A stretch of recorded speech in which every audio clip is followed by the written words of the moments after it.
bingung kalian sebagai umatku karena banyaknya agama dianggap semua agama. Ceritanya. Ya, aku banyak cerita kepala bapak kau, aku khotbah longor. Kau bising kali kau. Aku berkhotbah, kok bising kali. Oke, aku mau berkhotbah kau. Hah? Oke, baik. Oke, baik.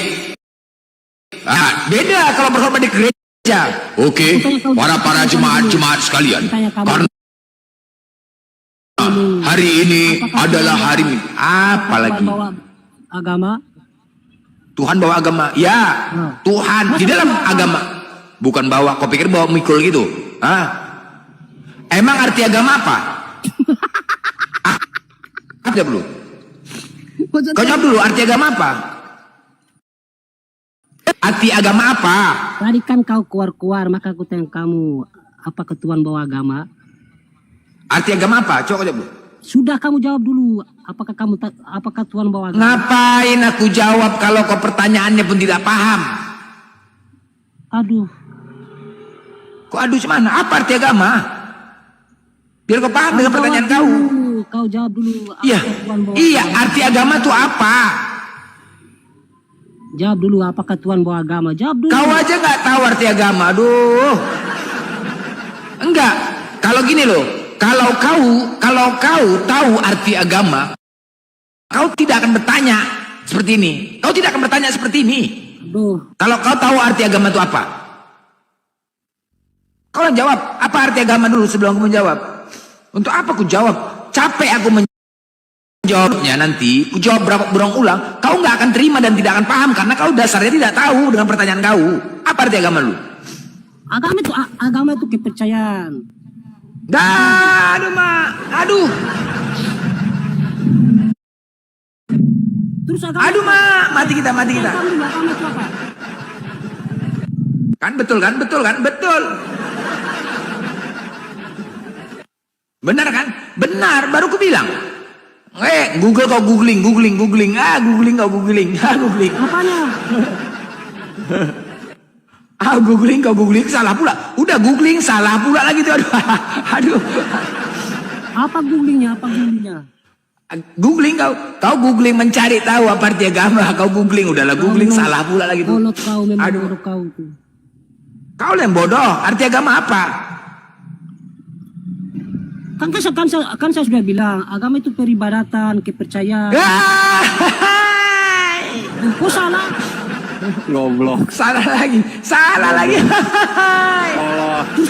Terus agama itu apa? Saya tanya kamu dulu. Agama itu apa? Ya udah, bilang aja nggak tahu bilang. Iya, agama itu apa? Aku tanya kamu dulu. Agama itu apa? Bodoh. Agama itu Jawab, dari jawab. bahasa Sanskerta. Artinya tidak, gama, kacau. Jadi Iya, tidak agama kacau. itu apa? Lu jawab dulu. Udah gue jawab tadi. Kau denger pakai dengkul atau pakai telinga? Agama itu diambil dari kata Sanskerta yang berarti tidak, gama, kacau. Artinya tidak kacau. Terus? Orang beragama berarti orang berkepercayaan. Gak nyambung. Makanya kalau berkepercayaan. pagi-pagi jangan makan rinso. Nyeduh Dia akan denkau. makan beli. Tahu Paling denkau? sering terbentur Tahu tembok. denkau nggak? Makanya Susu denkau. Kalau pagi-pagi minum susu denkau. Jangan minum rinso. Makan babi. Makan babi pula. Udah googling salah pula lagi. Salah pula lagi. Salah lagi. Salah pula lagi tuh. agama itu bukan kepercayaan, bukan. Apa? Beda ya, arti ya. Di dalam konsep agama itu, ya, di dalam konsep agama itu memiliki kepercayaan terhadap Tuhan dan mengikuti syariat. Kepercayaan, kenapa kamu bilang? Ini arti agama, bukan aku tanya konsep agama. Kalau konsep agama, iya, tapi kalau artinya berbeda, woi longor. Yang kutanyakan arti konsep agama itu keyakinan dan kepercayaan terhadap Tuhan serta mengikuti syariat atau perintah-perintahnya, itu dia. Nah, arti agama tadi benar, tidak kacau. Ketika orang memiliki agama, maka dia tidak akan kacau. Itu dia. Hidupnya tidak akan kacau, benar.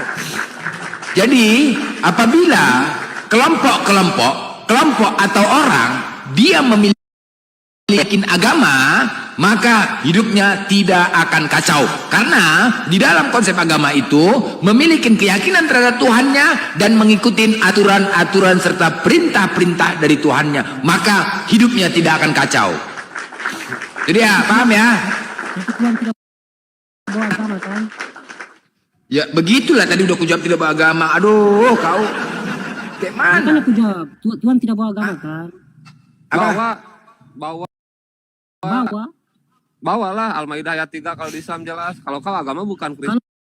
Tuhan bawa agama, kenapa dipisah-pisahkan agama Kristen? Yang bawa agama siapa? Kau bawa agama kau, aduh mah. Kan udah kujawab tadi. Kau paham enggak? Kau paham enggak dengan pertanyaan? Yang ku sampaikan paham enggak nih? Longor kali kau. Dengar dulu. Ah. Masa Tuhan bawa agama, ada agama berbeda-beda. Yang bawa agama, kau dengar, kau paham enggak arti agama tadi apa? Kau ya, oke, begini. Allah menciptakan, ya. Allah menciptakan sebuah agama agar apa? Di dalam, kalian paham ya? Di dalam konsep agama itu memiliki keyakinan dan kepercayaan terhadap Tuhan serta mengikuti aturan dan perintahnya. Maka apabila itu kau lakukan, kau disebut. Pelan-pelan aja. Oke, pelan-pelan. Oke, baik ya. Oke, baik, pelan-pelan aku ya.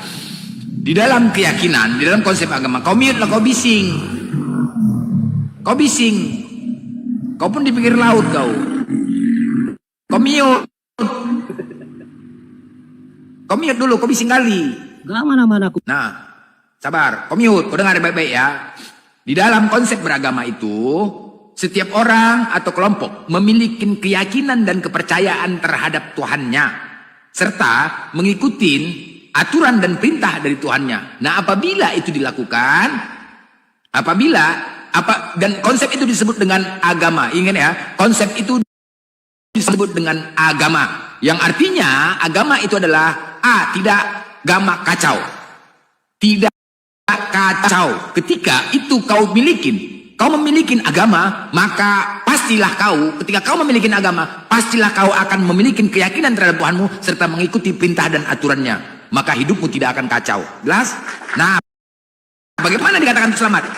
Nah, di dunia ini yang disebut agama, satu-satunya disebut agama itu apa? Islam. Makanya kalau kau ingin selamat, masuklah kau ke dalam Islam, karena arti Islam adalah selamat. Itu satu-satunya yang disebut agama di dunia ini hanya Islam. Inna dina indallah Islam. Yang diridhoi oleh Allah hanya Islam, satu-satunya. Apakah yang lain disebut agama? Kristen disebut agama? No.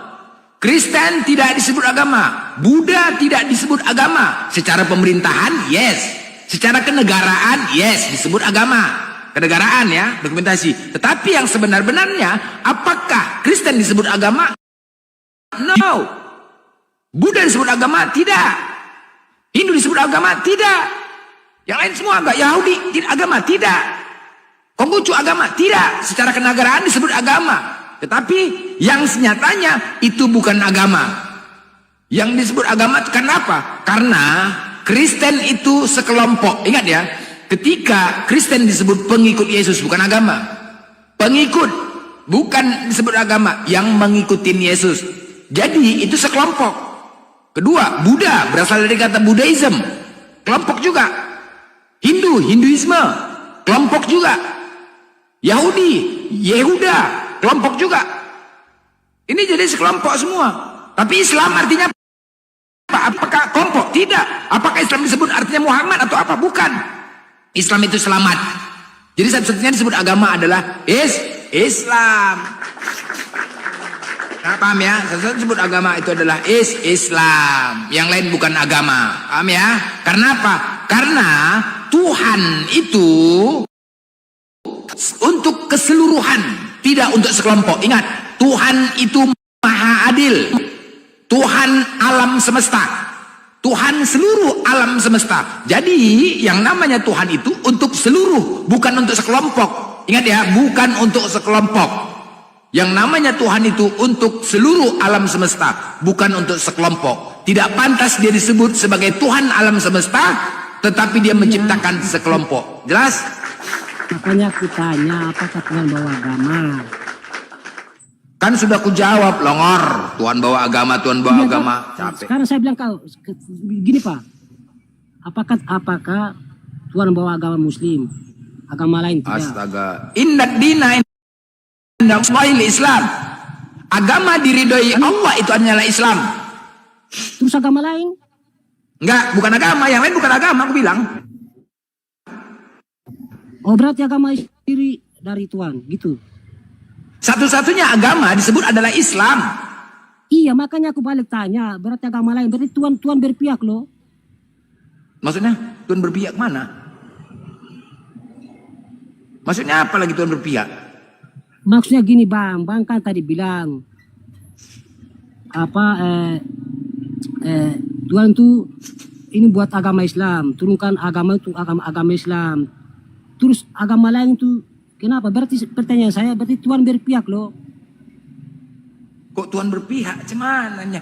Kok maksudnya cuma yang disebut agama itu adalah cuman Islam, yang lain bukan agama. Paham nggak? Iya, karena kan saya bilang tadi kan bang lagi keluar aku dengar, makanya aku bilang berarti Tuhan ini berpihak kepada agama-agama lain. Masa Tuhan bisa berpihak kepada agama lain? Siapa bilang Tuhan turun dari langit? Siapa bilang?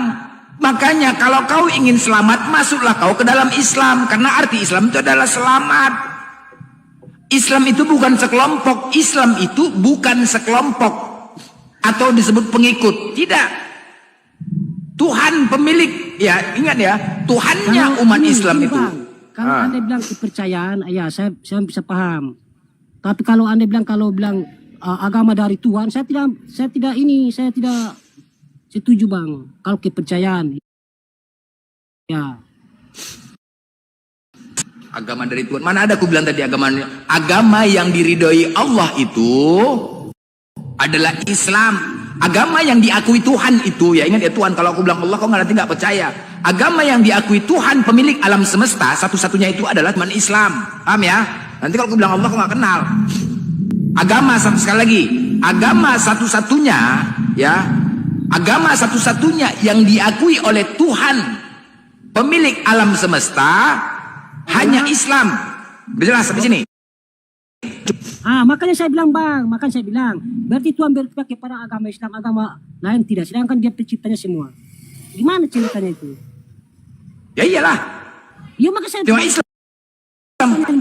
Makanya saya balik bertanya bang, masa Tuhan berpihak kepada agama Islam, sedangkan dia menciptakan manusia segala itu, masa berpihak kepada Islam? Kan pertanyaan saya kan. Oke, ku jawab, ya. Tuhan menciptakan. Sabar dulu. Masa Tuhan menciptakan langit dan bumi, terus dia berpihak kepada satu sekumpulan orang. Contoh saja, ini bukan sekumpulan. Masa bisa begitu bang? Padahal dia menciptakan semua, berpisah-pisah ini ke sana, ini ke sini. Udah, oke, ku jawab ya. Kalau kau bilang bicara Tuhan, nah makanya Tuhan menciptakan manusia itu memiliki akal. Kau punya akal? Punya akal ya? Kau gunakan akal untuk mencari agama benar. Ingat, cuma satu-satunya diakui agama itu agama Islam. Makanya gunakan akalmu untuk kau dapatkan kebenaran dan kau dapatkan agama sebenar-benarnya. Paham ya sampai sini? Assalamualaikum Bang Juma. Assalamualaikum. Waalaikumsalam warahmatullahi wabarakatuh. Ya, makasih bang. Lanjut. Semuanya. Ya, Pak. Yo, kok lari dia? Woi. Lari dengar suara Dengar suara.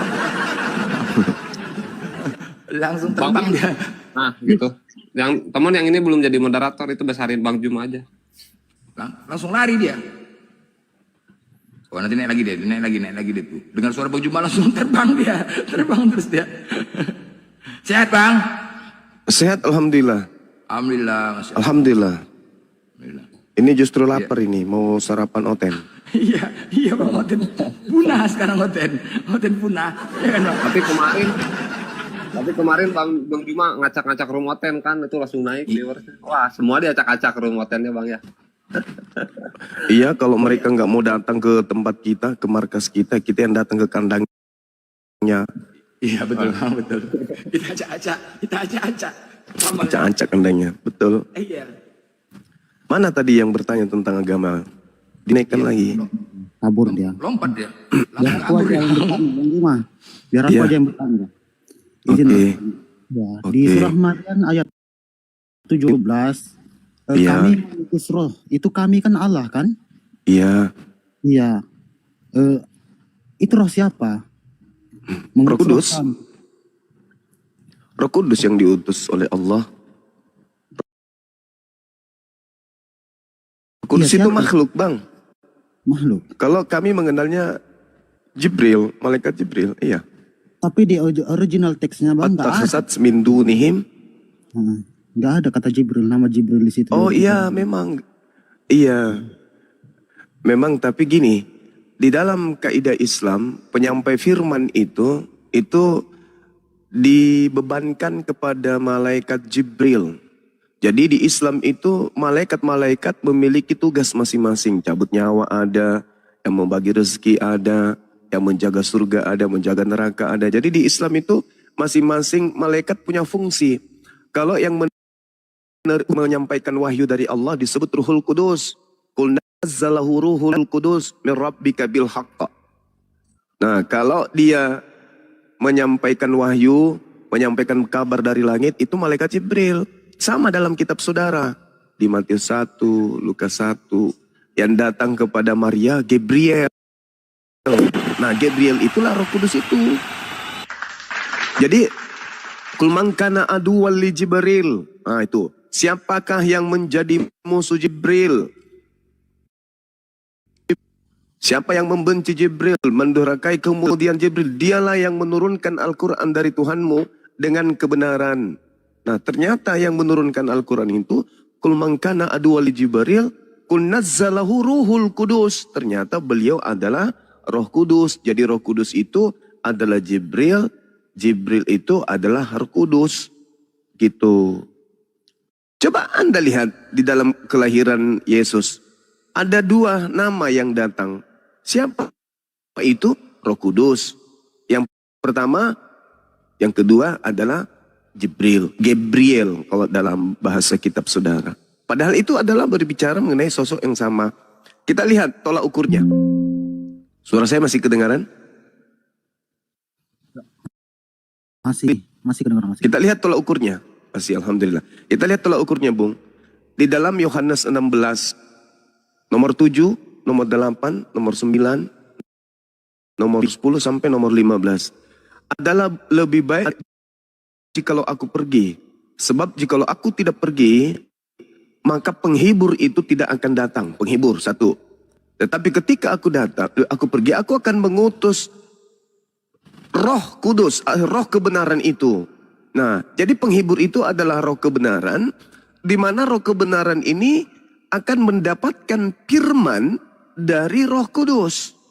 Roh Kudus ini mendengarkan firman, dan firman yang didengarkan itu dari Tuhan.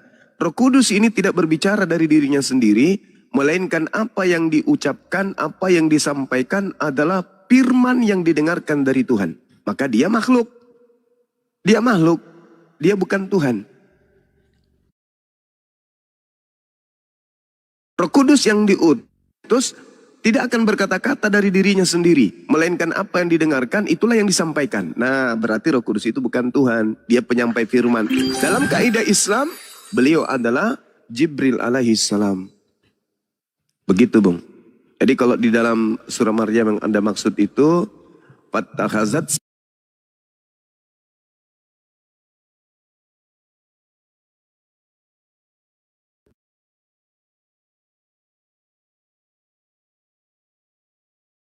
kami itu Jibril. Jadi di Islam itu saudara, roh itu banyak arti, tergantung konteks. Al-Quran juga bisa disebut roh, malaikat juga bisa disebut roh, kita juga manusia bisa disebut roh. Jadi banyak roh itu tergantung konteks. Karena pada dasarnya kita ini berasal dari alam gaib, berasal dari hakikat pencipta yang maha suci, yang adalah maha gaib. Tadinya kita tidak ada, menjadi ada. Oke.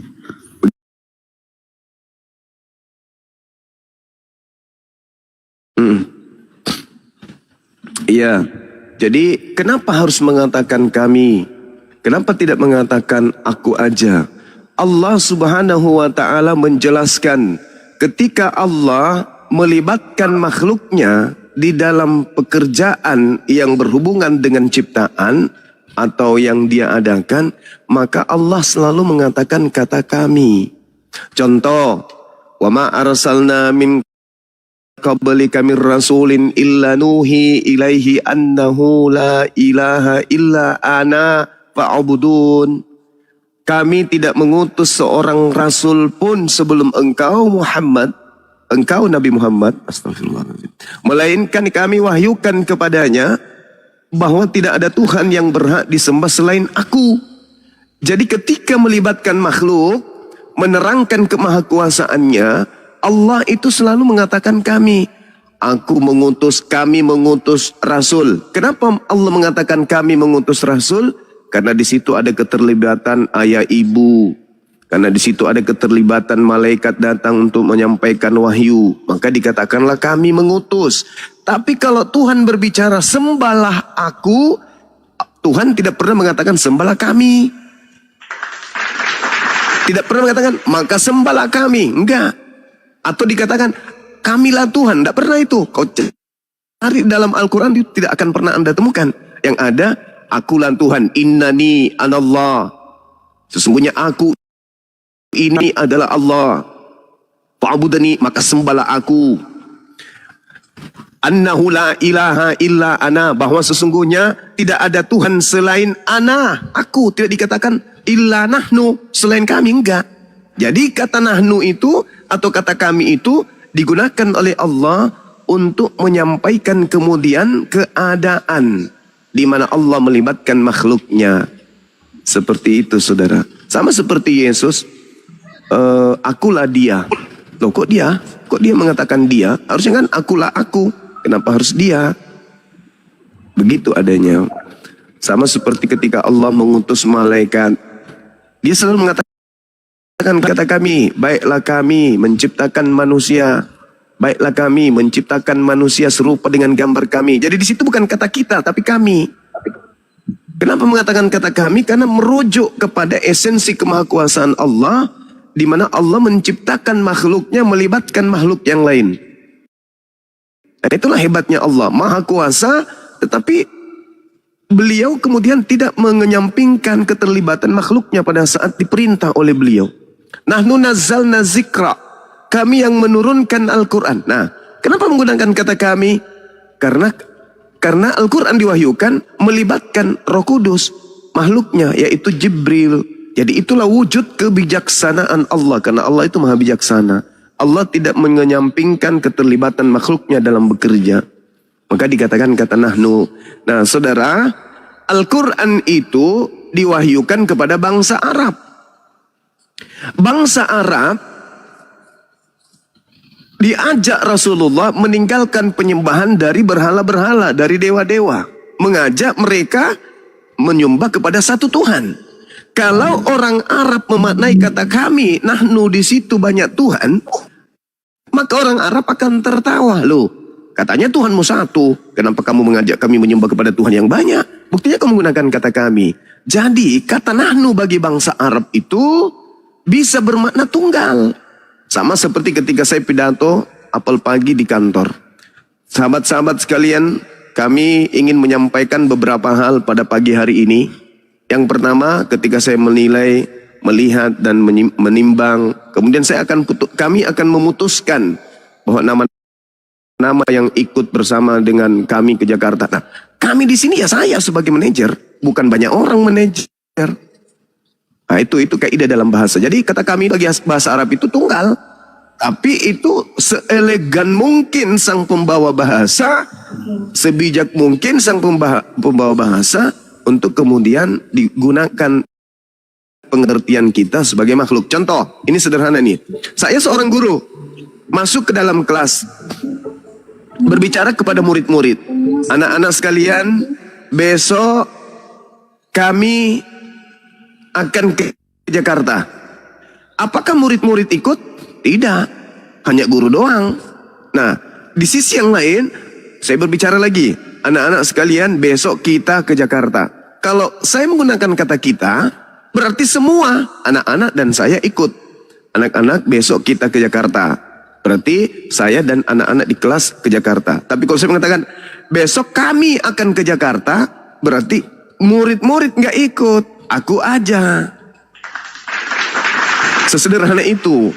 Jadi kalau Al-Quran mengatakan wa ma arsalna min qablika min rasulin illa nuhi ilaihi annahu la ilaha illa ana fa'budun. Dan kami tidak mengutus seorang rasul pun sebelum engkau wahai nabiku Muhammad, melainkan kami wahyukan kepadanya bahwa tidak ada Tuhan selain aku. Nah, tidak bilang lagi selain kami, tapi selain aku. Maka sembahlah aku, tidak dikatakan sembahlah kami. Begitu saudaraku yang baik. Lanjut. Ya saudara, Kristen naik bertanya. Bang Alena. Ya, aku mau tanya soal ini Bang, di Alkitab ini. Yesaya 29 ayat 12. Itu 12. yang diberi kitab tidak bisa membaca, yang menulis itu siapa Bang? Apabila dia diberi kitab. Iya. Jadi saya mohon maaf sebelumnya, bukan saya mau mencocok-cocokkan dengan Nabi saya, Nabi Rasulullah Muhammad SAW, enggak. Tapi kalau saya sebagai seorang yang belajar tentang Bible, belajar Al-Quran, karena persinggungan debat lintas agama, saya melihat dari data Yesaya 29 itu ada dua keadaan. Yang pertama, keadaan di mana Tuhan menurunkan Al-Quranul Karim kepada orang yang tak sanggup membaca. Kenapa disebut kitab termaterai? Karena kitab termaterai ini, contoh, banyak orang yang bisa membaca, kan dalilnya. Ketika diberikan kepada orang yang bisa membaca, maka dia tidak akan sanggup untuk mengatakan, aku baca. Tetapi dia mengatakan, aku tidak bisa membaca. Orang bisa membaca pun mengatakan, aku tidak bisa membaca. Apa buktinya? Orang yang baru masuk Islam, atau orang Islam itu sendiri, bisa nggak baca Quran? Bisa. Bisa, lancar kali pun. Innamal mu'minuna alladzina idza dzukirallahu wajilat qulubuhum. Bisa membaca. Tapi kata Allah, tidak bisa membaca. Apa maksudnya tidak bisa membaca? Mereka bisa melisankan, tapi mereka nggak bisa membaca makna. Mereka hanya bisa membaca, tetapi dia tidak ngerti artinya. Dia nggak ngerti apa kandungan ayatnya. Itulah makna daripada Al-Quran. Jadi ketika kitab itu diberikan, kitab itu termaterai, bisa membaca. Kepada orang yang bisa membaca, bisa. Tapi ternyata dia nggak sanggup untuk membaca. Kenapa? Karena dia hanya bisa baca tulisannya, dia tidak ngerti arti yang sesungguhnya. Inilah yang disebut dalam kitab tersebut. Nah, kepada yang tidak bisa membaca diberikan juga. Dia juga mengatakan, aku tidak bisa membaca. Pertanyaannya, siapa yang pernah mengalami tersebut? Dan siapa kemudian, dan kitab mana yang diceritakan dalam data tersebut? Tak ada satupun. Setelah Yesaya kan, Musa kan duluan, baru Yesaya menulis. Kemudian satu-satunya kandidat setelahnya itu ya Yesus dan Nabi Muhammad. Siapa di antara keduanya yang kemudian tidak bisa membaca? Siapa yang kemudian di antara keduanya diberi kitab termaterai? Ya Nabi Muhammad SAW. Bukan saya mencocokkan, tapi ya dalam tradisi pengajaran tentang nubuah, ada yang disebut kaidah akhir ke awal. Artinya kita lihat keadaan sekarang ini, siapa yang cocok dengan keadaan yang awal. Ketika diceritakan ada kitab termaterai diberikan kepada seorang yang tidak sanggup membaca. Setelah diperintahkan baca, dia mengatakan aku tidak bisa membaca. Nah, kita lihat zaman akhir ini siapa? Baginda Rasulullah Muhammad SAW. Tak ada yang lain. Itu yang pertama. Kaidah yang kedua, kata Allah begini, kata Bible Yesaya 29 itu begini. Celakalah orang yang menyembunyikan dalam-dalam rancangan terhadap Tuhan dan pekerjaan-pekerjaannya terjadi dalam gelap sambil berkata, siapakah yang melihat kita dan siapakah yang mengenal kita? Betapa kamu memutarbalikkan segala sesuatu. Apakah tanah liat dapat dianggap sama seperti tukang periuk? Sehingga apa yang dibuat dapat berkata tentang yang membuatnya? Bukan dia yang membuat aku. Dan apa yang dibentuk berkata tentang apa yang dibentuknya? Ia tidak tahu apa-apa. Maksudnya, celakalah orang yang menyembunyikan dalam rancangan Tuhan. Siapa mereka ini? Mereka yang mengatakan Yesus itu adalah Tuhan. Artinya Tuhan menciptakan, Tuhan adalah tukang periuk, membuat periuk. Dan periuk yang dibuat oleh tukang periuk itu adalah tukang periuk itu sendiri. Tuhan membuat Yesus dari daging. Dan Tuhan yang membuat Yesus dari daging adalah Tuhan itu sendiri yang membuat itu sendiri. Itu namanya kalomang. Jadi itu mustahil. Ini yang disinggung. Celakalah orang yang menyembunyikan dalam rancangan terhadap Tuhan. Artinya, mereka menyembunyikan sebuah rahasia besar atas kebohongannya. Apa itu? Menyebarkan isu, menyebarkan dogma dan doktrin ke seluruh dunia bahwa Yesus itu adalah Tuhan. Padahal mereka tahu bahwa Tuhan itu mustahil jadi makhluk, mustahil jadi lemah, mustahil jadi manusia. Di Bilangan 23 nomor 19, Tuhan bukan manusia dan bukan anak manusia. Mereka tahu Tuhan itu bukan manusia dan bukan anak manusia. Dan mereka tahu Yesus itu manusia dan anak manusia. Tapi mereka menyembunyikan rancangan itu. Mereka mendogma orang bahwa tukang periuk itu bisa jadi periuk. Jadi tukang periuk membuat periuk dan yang dibuat itu adalah dia sendiri. Tuhan menjadikan Maria hamil. Dan Tuhan ketika berfirman kepada Roh Kudus, kepada Gabriel, Gabriel, kamu turun pada bulan ke-6, sampaikan kepada ciptaanku bernama Maria, bahwa aku ingin menciptakan diriku sendiri dalam perutnya. Jadi gimana logika sehatnya itu?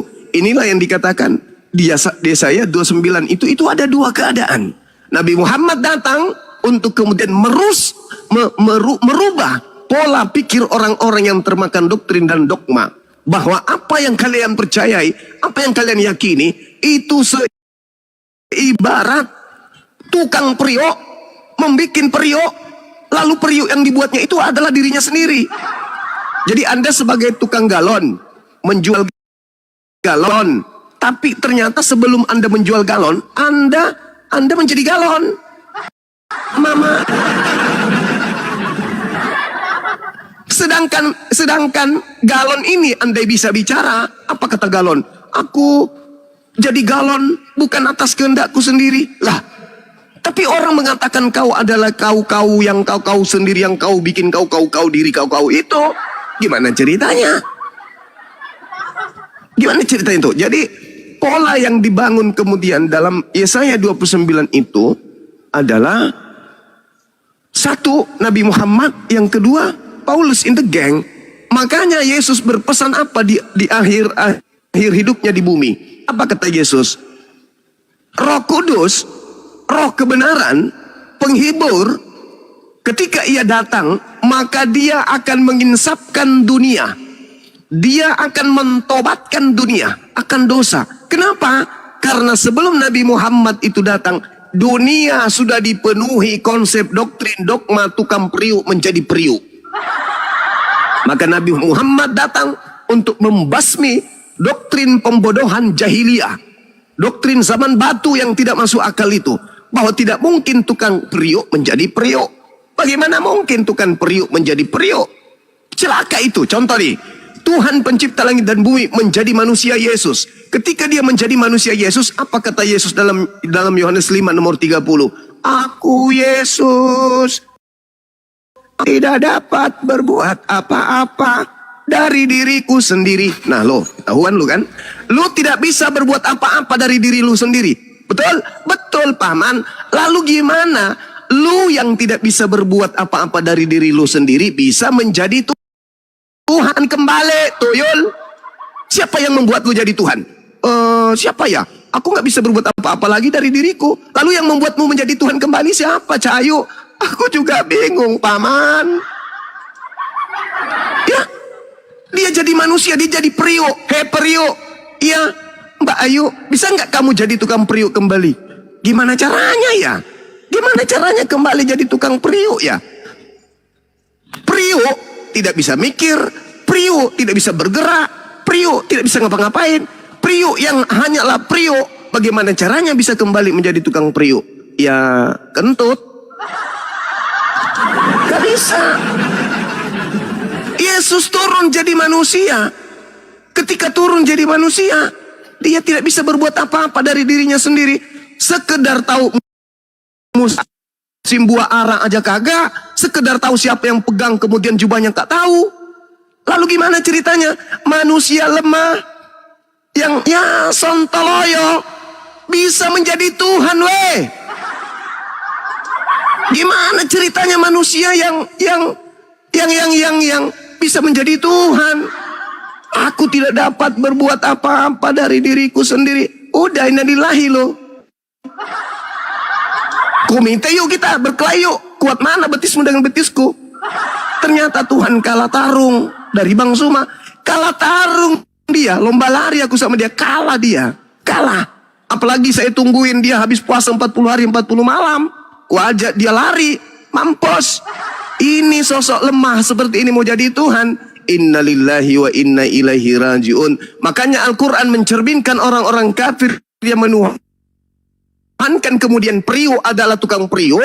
Apa kata Al-Quran? Ulaika hum syarrul bariyah. Orang yang menganggap periuk adalah tukang periuk adalah seburuk-buruknya makhluk. Lebih buruk dari babi, lebih buruk dari guguk.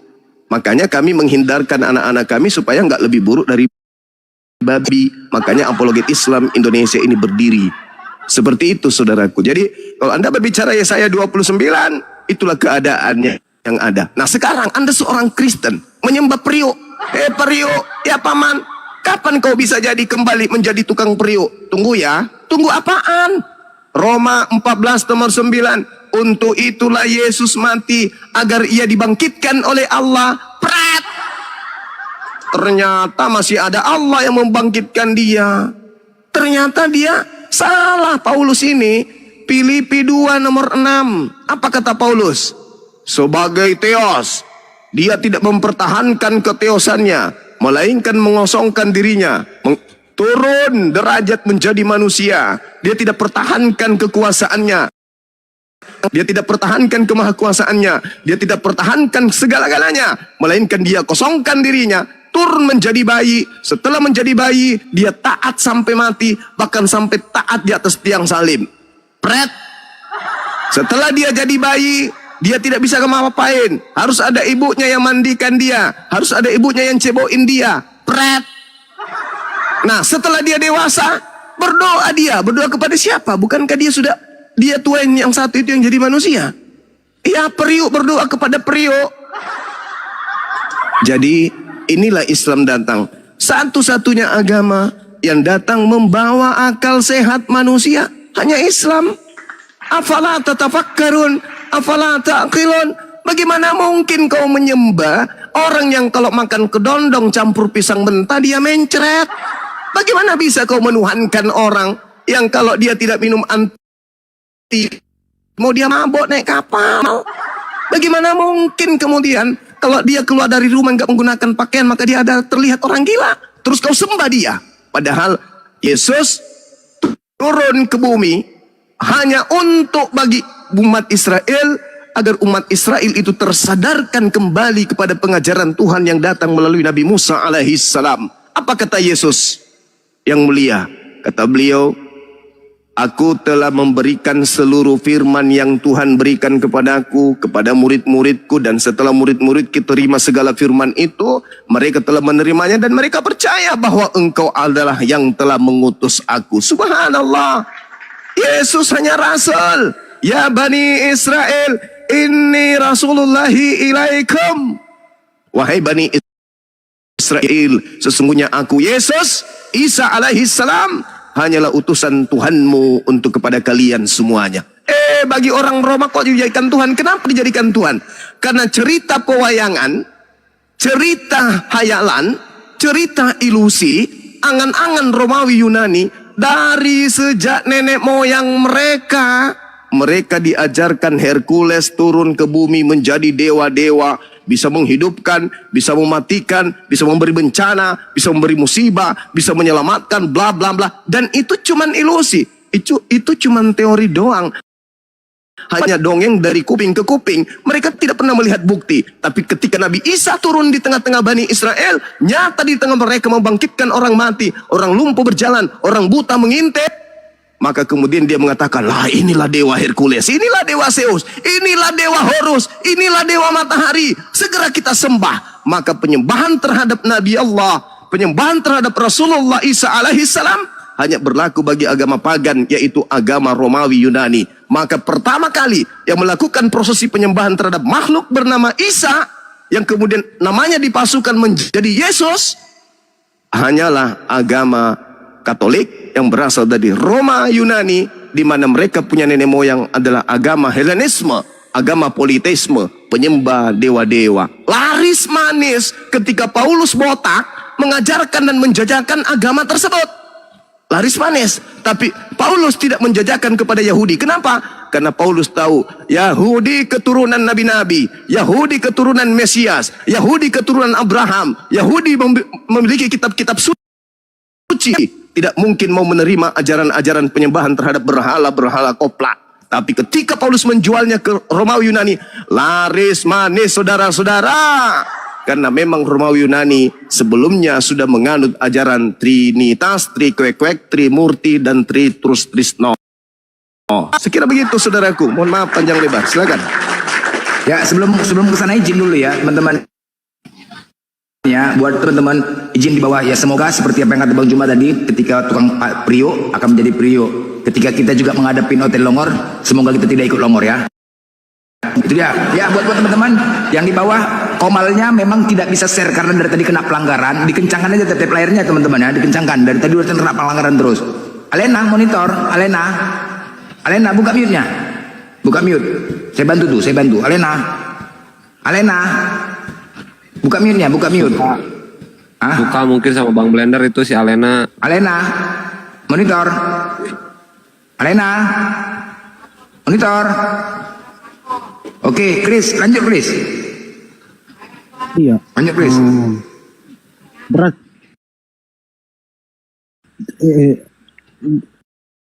Jadi ini merujuk ke siapa yang tidak bisa membaca dan menulis itu, Bang, di dia saya itu? Kalau saya sebagai Muslim, itu saya bukan menjadi Islam karena Bible ya. Tapi setelah saya membaca Bible ini, saya menelaah, saya meneliti, tak ada satu manusia pun di bawah kolong langit ini yang menggenapi nubuatan itu selain daripada baginda Rasulullah Muhammad sallallahu alaihi wasallam.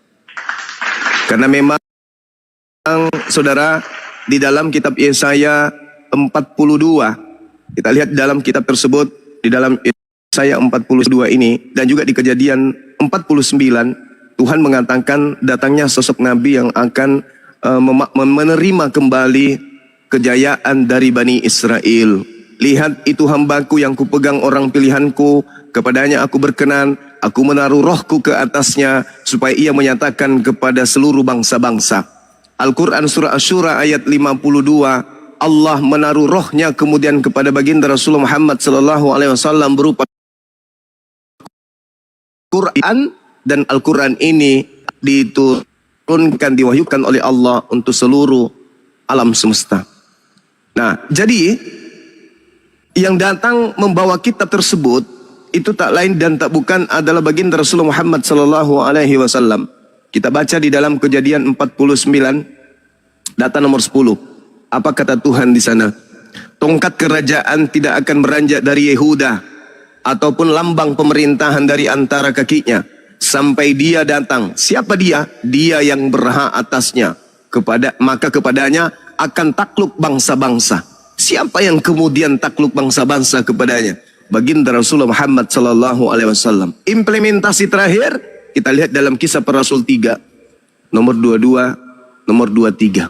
Bukankah di dalam kitab Taurat Musa dikatakan bahwa Tuhan akan mengutus seorang nabi yang sama seperti Musa, dan akan terjadi siapapun yang tidak mendengarkan nabi itu akan dibasmi dari umat kita.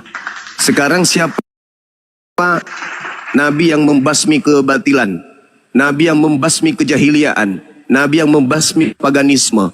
Arab Saudi sebelum Nabi Muhammad SAW datang, Arab Saudi itu adalah kota atau wilayah atau negara atau daerah penyembah berhala-berhala, penyembah dewa-dewa. Tapi begitu Nabi Muhammad SAW rata kota Mekah Madinah, penyembahan berhala itu dihapuskan oleh beliau. Inilah yang diterangkan kemudian di dalam Kisah Para Rasul 3 nomor 22-23. Kalau bukan Nabi Muhammad SAW, kandidatnya cuma satu, siapa? Yesus. Apakah betul Yesus menaklukkan hukum-hukum kepada bangsa-bangsa? Enggak. Yesus malah yang ditaklukkan oleh bangsanya sendiri.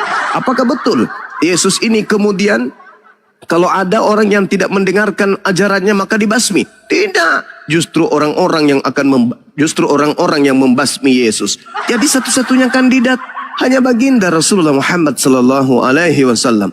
Bukan saya cocokologi, bukan saya maksakologi, bukan saya kemudian rutinologi, bukan. Tetapi memang fakta real keadaan seperti itu adanya.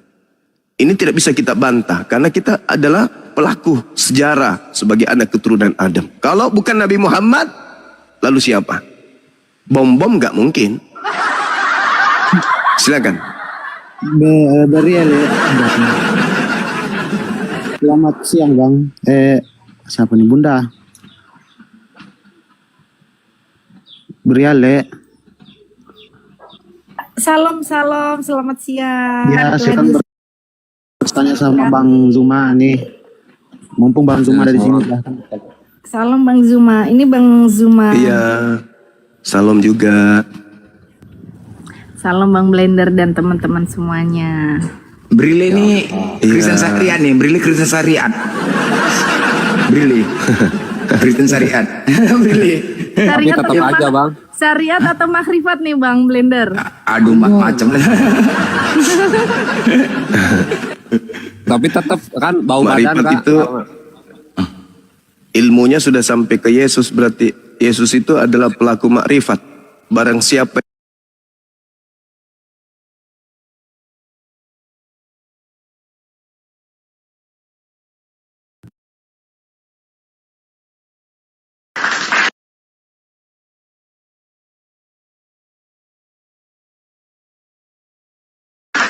karena yang kamu dengarkan hanya Allah, yang kamu lihat hanyalah Allah, yang berbuat adalah Allah, yang berkata-kata adalah Allah. Aku tidak berkata-kata dari diriku sendiri, apa yang aku katakan adalah apa yang berasal dari Dia, yaitu Bapa yang ada di dalam aku. Itu ma'rifat. Segala tindak tanduk Yesus itu tindak tanduk Tuhan. Tetapi dalam segi ilmu ma'rifat, beliau kata Al-Quran, inni ma'akum, aku bersama dengan kamu, aku bersama dengan kalian. Orang yang bersama dengan Allah, lisannya lisan Allah, penglihatannya penglihatan Allah, pendengarannya pendengaran Allah, pekerjaannya pekerjaan Allah. Makanya dalam kaidah Islam, dalam Al-Quran surah Kahf dan juga Fussilat, Allah menyatakan apa? Aku lebih dekat kepadamu daripada kamu ke urat lehermu. Itu kata Allah dalam Al-Quran. Walaqad khalaqnal insan wa na'lamu ma tuwaswisu bihi nafsuh wa nahnu aqrabu ilaihi min hablil warid. Aku Tuhanmu lebih dekat ke kamu, lebih dekat ke urat lehermu daripada kamu sendiri. Bayangkan itu. Artinya pada hakikat kemanusiaan yang berbicara adalah Tuhan, yang mendengar adalah Tuhan, semua-semuanya adalah Tuhan. Kita ini hanya makhluk pinjaman Tuhan. Yang mana yang punya kita? Tangan bukan punya kita, kaki bukan punya kita, mata bukan punya kita. Diri kita ini emang punya kita, beli di mana bro? Semua adalah punya Allah. Maka apa yang ada pada diri kita, kata Allah dalam Al-Quranul Karim, sanurihim ayatina fil afaq wa fi ampusihim. Apa kata Allah? Aku memperlihatkan kepada manusia yang berakal sehat tanda-tanda keberadaanku di segenap penjuru, dan aku menyatakan diriku pada diri mereka sendiri. Subhanallah. Jadi yang berbicara adalah Allah, yang mendengarkan adalah Allah seluruhnya. Maka tak ada unsur sedikit pun, sedetik pun, setitik pun di atas muka bumi ini yang lolos dari pengawasan Allah. Kenapa? Karena seluruhnya adalah Allah. Semuanya adalah Allah. Tak ada kemudian cakupan di luar daripada Allah. Tak ada yang lolos dari Allah. Semua adalah Allah. Nah ini ilmu ma'rifat. Tidak semua orang bisa. Kalau salah-salah ilmu warifatnya bisa gila. Dan itu kajian khusus orang-orang dewasa yang waras. Kelasnya bukan di sini. Kalau mau kalau mau belajar makrifat samangku itu harus datang ke rumah pakai bawa ketan 3 liter, telur buaya 2, kemudian telur ayam jantan 4. Kemudian harus membawa bom-bom juga datang ke rumah dengan tali di leher. Dia datang hanya menggunakan sempak tanpa baju. Itu telur buaya. Itu syaratnya telur buaya belajar apa, makrifat Bang? sama aku. Buaya darat. Buaya darat.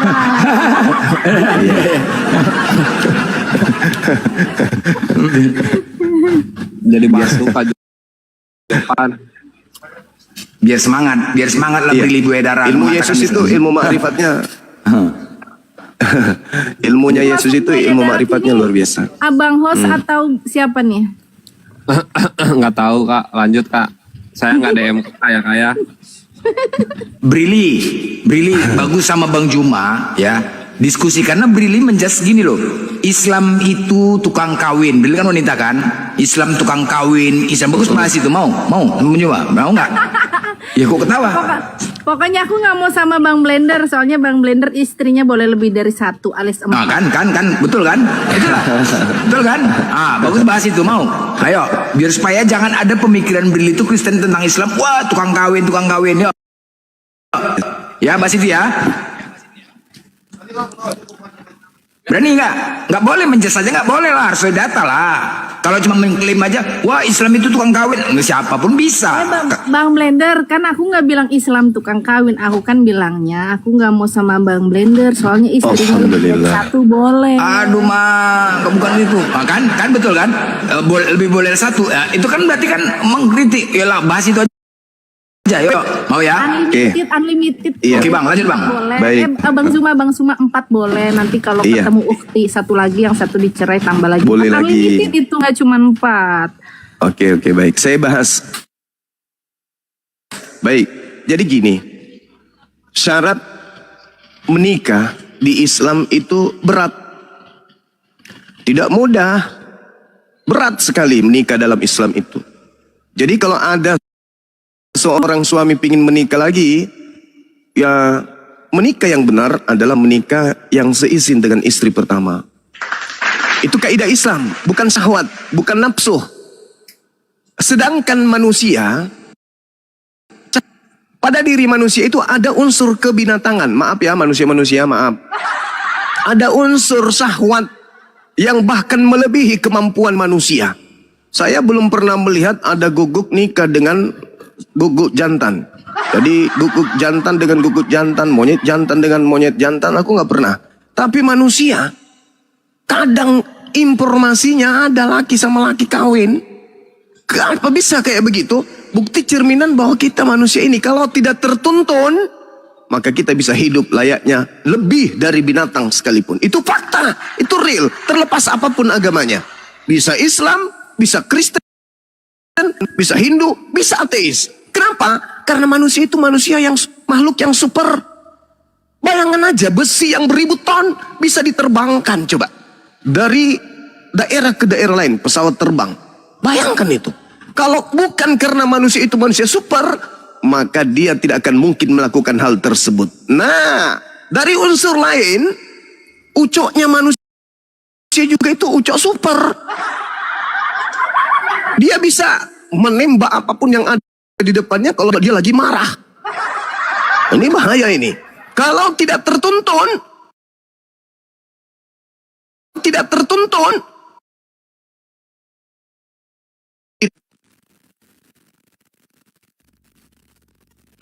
iya ya, hati-hati, jaga ucok, jangan sampai nakal. Iya mah, prat. Siapa yang bisa jamin? Bukan. Sabar. Terlepas apapun agamanya Nona, mau Islam mau Kristen, tapi satu hal yang ingin aku sampaikan sama Nona, agama yang melarang poligami itu sama dengan agama yang melegalkan persinahan, itu mutlak diiyakan. Tidak bisa tidak. Tidak bisa tidak. Kenapa? Ada nggak yang bisa menjamin Islam atau Kristen terlepas dari agama nih? Kita nggak tahu agama nih. Laki-laki nih maksud saya. Keluar dari rumah ucoknya tidak tidak tegang di luar sana. Ada nggak yang bisa menjamin? Oh, suami aku setia karena dia Kristen. Pret! Gak ada cerita itu. Daging babi kalau sudah masuk ke dalam tubuh, ditambah lagi guguk masuk, maka sperma laki-laki itu ngamuk sengamuk-ngamuknya di dalam. Cari cara pelampiasan. Tapi karena istri cuma satu, ketemu dengan teman kantor, ketemu dengan rekan kerja, ketemu dengan wanita di luar sana, kedip mata, ting. Yang wanitanya juga balas, ting. Apa yang terjadi? Dilarang nikah. Dilarang nikah. Istri kudus sudah percaya suamiku tidak akan mungkin kawin lagi. Kawin, nikah memang enggak. Tapi prot-prot, siapa yang bisa menjamin? Itulah makanya saya katakan, Islam itu solusi. Daripada lu berzina, karena kodrat laki-laki itu kudu cari wanita, maka kemudian lebih baik kamu nikah daripada haram. Tetapi kalau kamu bisa kemudian adil. Nih, izinkan saya yang bisa adil ya bang. Nah, itu dia. Makanya Al-Quran mengatakan apa? Fa in khiftum alla ta'dilu. Kata Al-Quran. Itu kata Al-Quran. Maka kamu tidak akan mungkin adil. Apa solusinya? Fawahida. Fawahida. Ma malakat seimanukum. Fa in khiftum alla ta'dilu. Kata Al-Quran.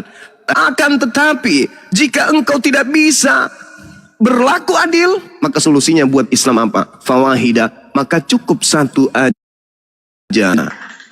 Itu berat itu. Islam itu berat sekali. Bagaimana saya bisa menikah nih? Saya punya istri, saya sangat sayang sama dia. Aku izin sama beliau, Ibu, iya paman, bolehkah abangmu ini menikah lagi? Istriku mengatakan, boleh abang, boleh silakan aja. Mulut nih. Hati menangis. Hati menangis. Mulut, hati menangis. Yakin? Yakin abang. Nikahlah. Siapa gerangan rupanya perempuan itu? Ada.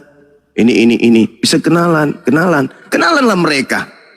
Kemudian singkat cerita, aku menikah. Ya nggak mungkin aku anggurin istri kedua.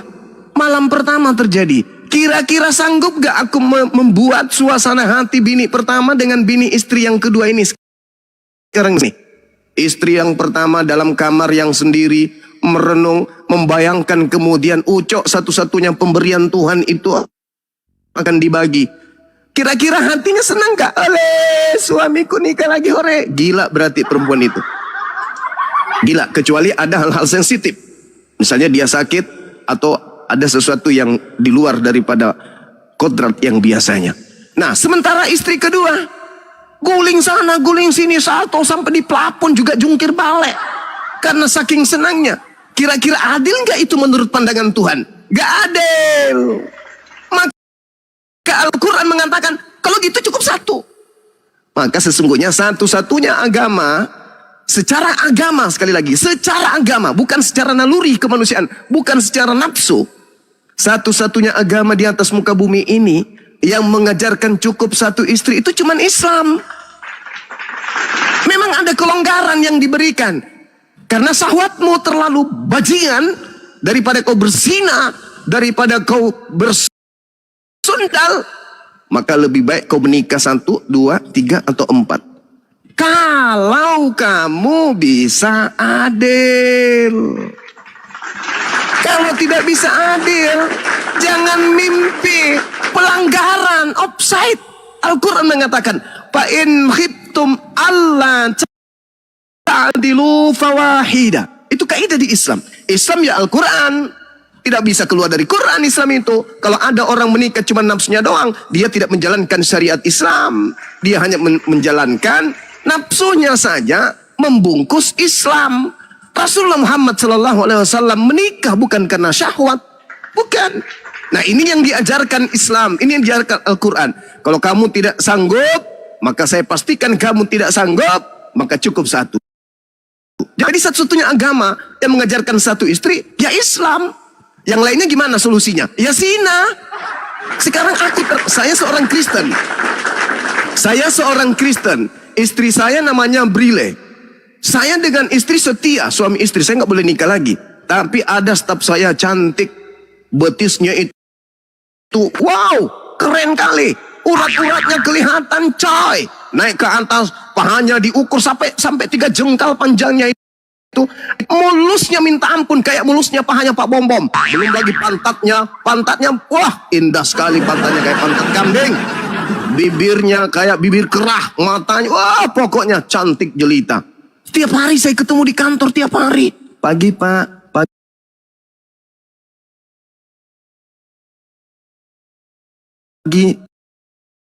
Gila bener ini cewek. Pertama masih berdoa, haleluya, haleluya, haleluya, ya Tuhan, ya Bapa lindungilah itu ini ya Bapak. Oh masih hari pertama, hari kedua Bapak Uco sudah mulai keberatan Pak, Uco udah mulai marah. Ini gimana solusinya ini? Wah masih kalau dalam kita Islam masih sikir-sikir tuh, masih berzikir, masih ini bla bla bla dan seterusnya. Tapi lama kemudian zikirnya hilang. Kenapa? Pulang ke rumah yang diingat bukan kerjaan lagi, yang diingat bibirnya si Uco tadi itu, bibirnya si stafnya tadi. Yang diingat cara ngomongnya si cewek tadi. Yang diingat cara ngomong dan seterusnya cewek tadi. Oh pokoknya dia berbicara dengan istrinya, bayangannya cuma cewek yang ada di kantornya tadi itu. Esok hari kemudian si cewek memberikan lampu hijau.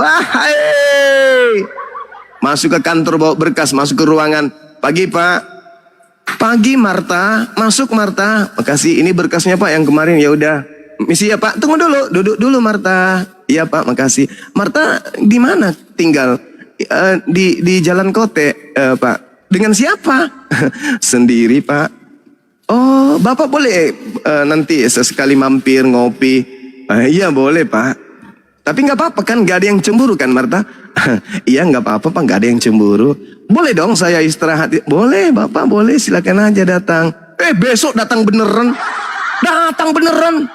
Apa yang terjadi saudara-saudara? Ketika tok berita bertamu, selamat siang Marta, siang Bapak. Oh Marta sudah nggak pakai baju dinas lagi Pak. Dia sudah pakai baju daster. Ya udahlah. Bapak ada apa siang-siang gini? Ibu kebetulan ada acara arisan sama teman-temannya. Bapak lagi capek aja nunggu. Ya mikir-mikir kesini aja. Ketemu Marta, iseng-iseng aja main. Bapak mau minum kopi? Boleh. Wah kamarmu bagus juga ya Marta ya. Iya Pak. Lama-lama masuk. Pegang tangannya si Marta. Ih tanganmu kok lentik kali. Bapak ada aja. Jangan cuma tangan doang dong. Lama-lama. BH-nya itu nggak di dada lagi. BH jadi masker jadinya. Entah kemana-mana perginya. Itu yang terjadi kalau cukup satu istri. Apa yang terjadi kemudian? Terjadi prot. Si Ucok melemparkan lahar ganasnya. Ketebak. Habis itu pulang. Mandi, pulang. Ayah dari mana? Ayah dari jalan-jalan ngopi di sebelah sana. Oh ayah, ya pulang yuk ayah. Pulang ke rumah. Tak ada masalah, adem-adem aja. Nih apa yang terjadi tuh? Terjadi nggak dalam kehidupan Kristen? Terjadi.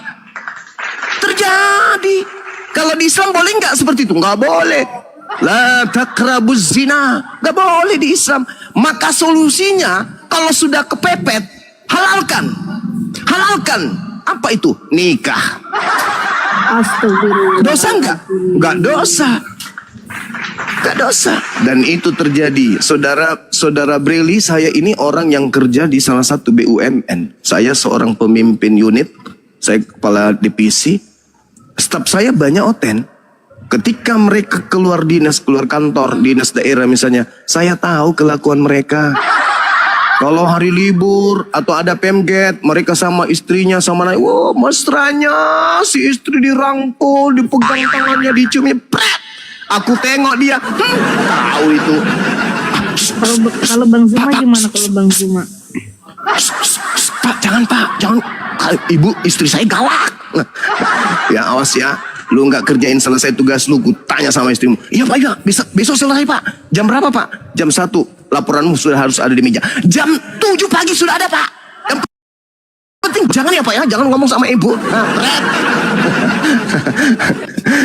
Itu kadang saya iseng tuh. Kalau ada staf saya datang bawa rincian pengajuan untuk cuti tahunan atau cuti Natal atau saya telepon. Ini siapa? Yonatan Pak. Panggil suruh masuk ke ruangan. Nathan, kamu liburan kemana nih? Kok lama kali? Saya mau jenguk orang tua Pak. Jenguk orang tua atau seperti biasa? Hehehe, Bapak bisa aja. Masih muda Pak, mumpung. Maksud lo? Saya titip anak istri mertua. Habis itu saya pulang ke orang tua. Nah, kalau kau pulang ke orang tua ngapain? Masih rindu sama cinta pertama saya Pak, teman SMA dulu. Kampret tuh. Itu yang terjadi bro. Wallahi demi Allah, saya banyak menangani staf saya kasus perselingkuhan. Datang ke kantor ributan uang lembur. Uang lemburnya dicari. Ini kenapa? Kok ada apa kok itu ada perempuan di depan ruangan saya ngapain? Bawa anak-anak kecil banyak kali. Istrinya si ini Pak, mau ngapain? Katanya suaminya nak kasih uang lembur. Cek per cek saya selidiki berapa. Ternyata punya laki perempuan simpanan. Lemburnya itu dipakai bayar itu, ya Allah ya Karim. Artinya bahwa terlepas dari agama, Islam, Kristen, kelakuan orang-orang yang lebih mengutamakan syahwat itu sama doang. Laki Islam, laki Kristen di belakang istri pekerjaannya sama doang. Bagi mereka yang tidak kemudian mencanangkan apa yang tertulis dalam kitab suci. Nah, celakanya, kalau seorang suami yang mencari data di Bible, cukup satu istri itu nggak ada dalilnya. Cahayu. Jadi istri itu boleh aja melakukan apa-apa. Apalagi kalau seorang suami membaca kemudian dalil dalam kitab Amsal atau kitab Yehezkiel, suaminya membaca. Seorang istri berkata, marilah kita memuaskan birahi sampai pagi sebab suami pergi ke kantor kerja. Pening suami ini. Jadi dia diperhatikan.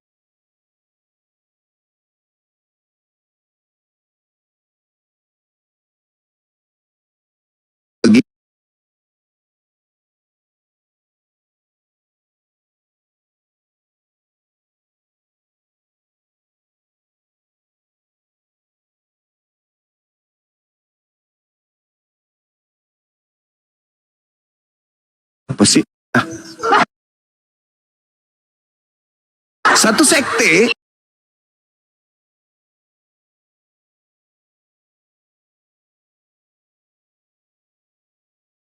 ada. Carikan saya dalil di Bible cukup satu istri.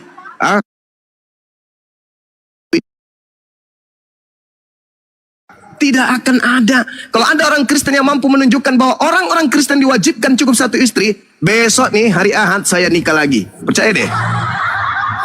Kalau ada. Tapi itu tidak akan pernah ditemukan. Adapun mengatakan cukup satu istri itu terjemahan sudah dibolak-balik. Terjemahan yang tidak sesuai dengan aslinya, bahasa aslinya. Jadi sekali lagi saya katakan, agama yang mengatakan cukup satu istri, itu adalah agama yang melegalkan persinahan. Karena seorang laki-laki kalau sudah tidak tahan melihat teman-teman akrabnya di luar sana, pulang ke rumah, duduk dengan istri, baru juga makan, istri kentut. Mulai turun rasa sayangnya. Belum begitu sudah makan, ngomong istrinya, iya ayah, gigi sudah nggak ada satu di depan. Berkurang lagi rasa sayangnya. Melihat lagi istrinya, udah mulai keriput, udah mulai peot. Perutnya udah gembung, mata tua masih kuat. Semakin tua laki-laki itu semakin bagus itu ucoknya.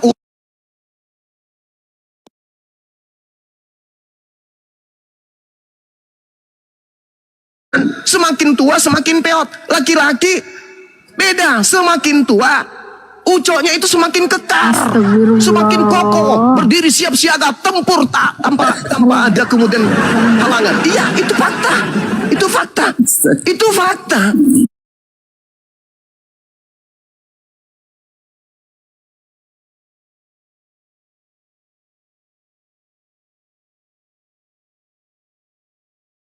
Tak akan kemudian bisa dikalahkan oleh siapapun. Itulah laki-laki. Itu fakta. Maka Tuhan memberikan kodrat untuk dia bercocok tanam kemana-mana. Maka Islam membawa solusi. Kalau Anda menua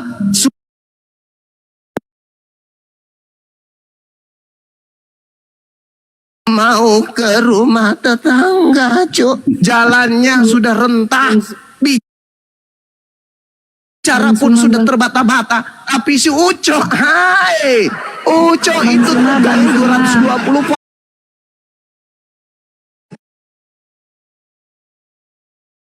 Nah kalau di Kristen gimana solusinya?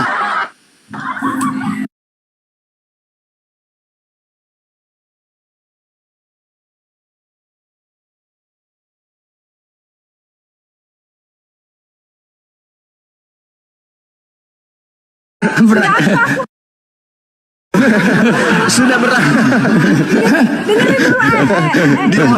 Dengerin dulu ya. Aku turun dulu. Kalau lama-lama ada Bang Zuma, nanti takut terpesona sama Bang Zuma aku. Ya, terpesona ya itu hak wajib bisa. Terpesona tuh itu hak Sama-sama Bang Zuma, nanti nggak terpesona lagi sama Bang Blender. Ya, gawat bah, mau kuliah nih. Tinggal sadar aja Billy, tinggal sadar aja. Kenapa takut? Billy? Enggak di. Hah? Allahu Akbar, Masya Allah. Bang Zuma. Kayaknya aku turun dulu. Ini bahaya ini kalau Iya. sama Bang Zuma ini. Enggak, ini karena dengar rucok ini. Dengar rucok ini. Agak lino. Itulah pengaruh lama-lama sendiri, jalan sendiri Billy. Itulah pengaruh dengan rucok kan, berbeda dia. Itulah. Dengar ucok, dengar suara Bang Zuma. Ini harus turun ini bahaya. Ya. Jadi udah jelas kan Brili kan? Udah jelas. Jangan ketika Brili punya pemahaman tentang Islam, ingat ya, apabila orang Islam melakukan sesuatu itu di luar aturan daripada Islam. Islam tidak mengajarkan, tidak mengaturkan seperti itu sesuai pemahaman Brili, tidak ya. Ada aturan-aturan di Islam. Jadi jangan salahkan agama atau ajarannya. Kalaupun ada orang melakukan seperti itu, salahkan oknumnya, bukan agamanya. Paham? Brili? Paham, jadi aku salahkan Islam Bang itu Blender. ya betul. Salahkan. Abang pula disalahkan. Abang pula disalahkan. Salahkan Bang Blender berarti. Loh, kok abang pula disalahkan? Bang Ju malah salah, enak aja. Bang Ju malah salah. Udah jelas kan Brili kan? Udah jelas. Jadi apa lagi gak asadu? Asadu. Ya, biar tonton apa lagi? Asadu. Ntar dulu, Enggak. aku nunggu dijemput sama Bang Zuma aja. On cam lu, coba biar tengok Bang Jumat, on cam. Ayo, Udah gitu Bang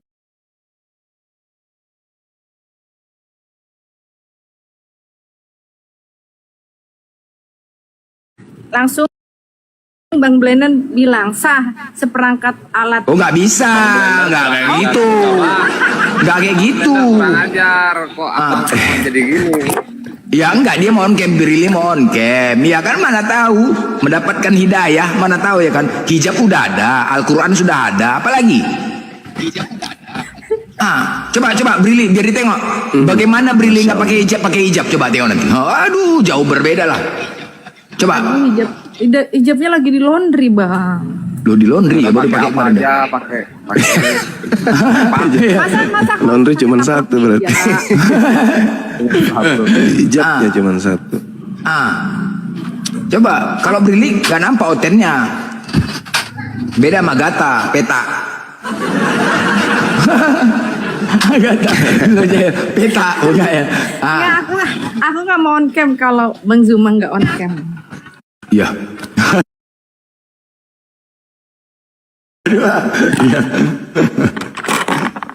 Oh makin terkesima nanti Brili, udah makin asadu ya.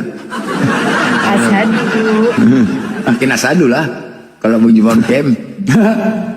Iya, Brili ini tinggal entah juga lah ya, tapi entah masih kuat dekat di Kristen, tapi dia nggak banyak bertanya tentang Islam. Ya dia paham tentang kondisi-kondisi di TikTok, mengerti dia. Tapi Brili sering kumpul sama Sair Berdarah, Sopiatul. Iya. Sama Bang Sair, Bang CP. CP. Itu penghujat loh. Ya sama kayak abang juga penghujat. Aduh mah, penghujat. Ya kan. Enggak. Kalau bicara pakai data menghujat enggak tuh? Enggak. Ya udah. Aku pakai data loh bang. Ayo, ajak diskusi, berani nggak? Mereka. Tapi jangan ke komal mereka lah, yuk. Abang komal abang yuk, sportif sama Bung Juma yuk, bawa mereka. 4 orang, 5 orang. Berani nggak? Abang, Brili emang jadikan momot. Nah, apa lagi? Boleh. Kalau tapi kamu buka rumah, Bang Blender sama Bang Suma datang nanti. Boleh. Boleh. Tapi sportif ya, jangan nggak sportif. Nanti aku nggak sportif loh, giliran Bang Blender mau ngomong aku mutein terus. Oh jangan gitulah. Komal Clan selalu nggak pernah sportif. Satu-satu bicara ganti-gantian. Biar jelas. Kalau Bang Zuma tinggal di mana Bang? Aku sementara ini di Dubai. Tepatnya di desa Monte Carlo, kota terkecil di pinggiran kota Dubai. Dubai ya. Ada lagi Brili, udah jelas ya, Brili ya. Tapi bentar lagi mau balik ke Jakarta. Oh ya udahlah, Burundi. nanti kalau Bang Zuma di Jakarta aja, nanti Sherlock nanti aku ketemu Bang Zuma. Ya. Oke lah. Tapi Bang Blender jangan cemburu Bang Blender. Masih hotel nggak mau bang? Masih hotel nggak mau.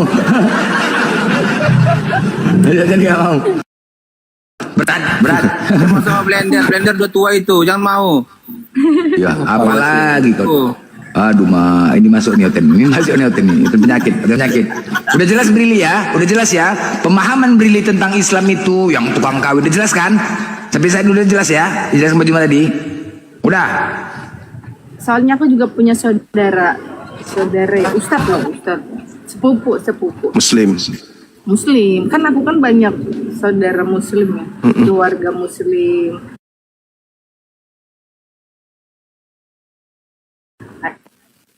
Ustadz juga pengajar juga. Iya. Terus itu pacarnya banyak. Padahal udah nikah. Ya berarti menyalahi Al-Quran berarti. Tuh. Menyalahi Al-Quran Carilah itu. suami seperti Al-Quran Bang itu. Suma. Oh Masya Allah. Jangan seperti Bang Blender. Iya.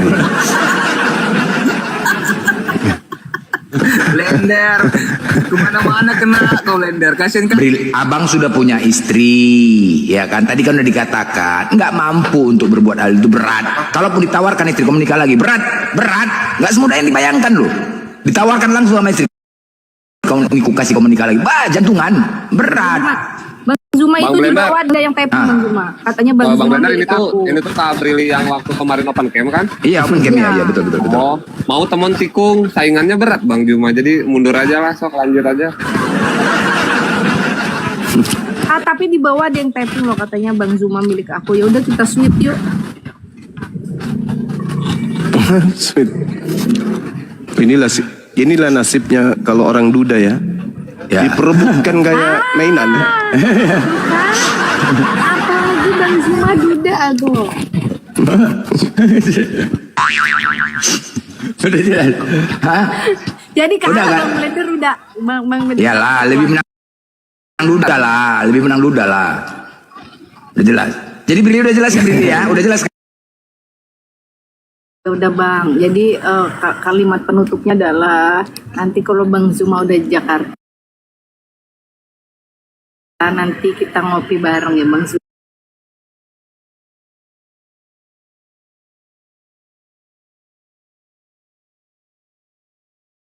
Ya.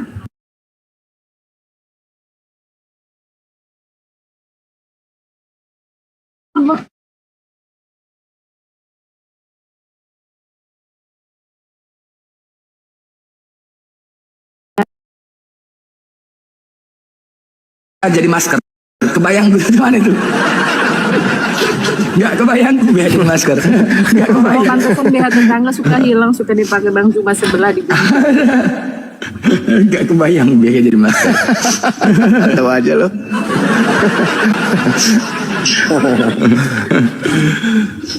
Turun kau beli gram aku tuh saingan saya itu.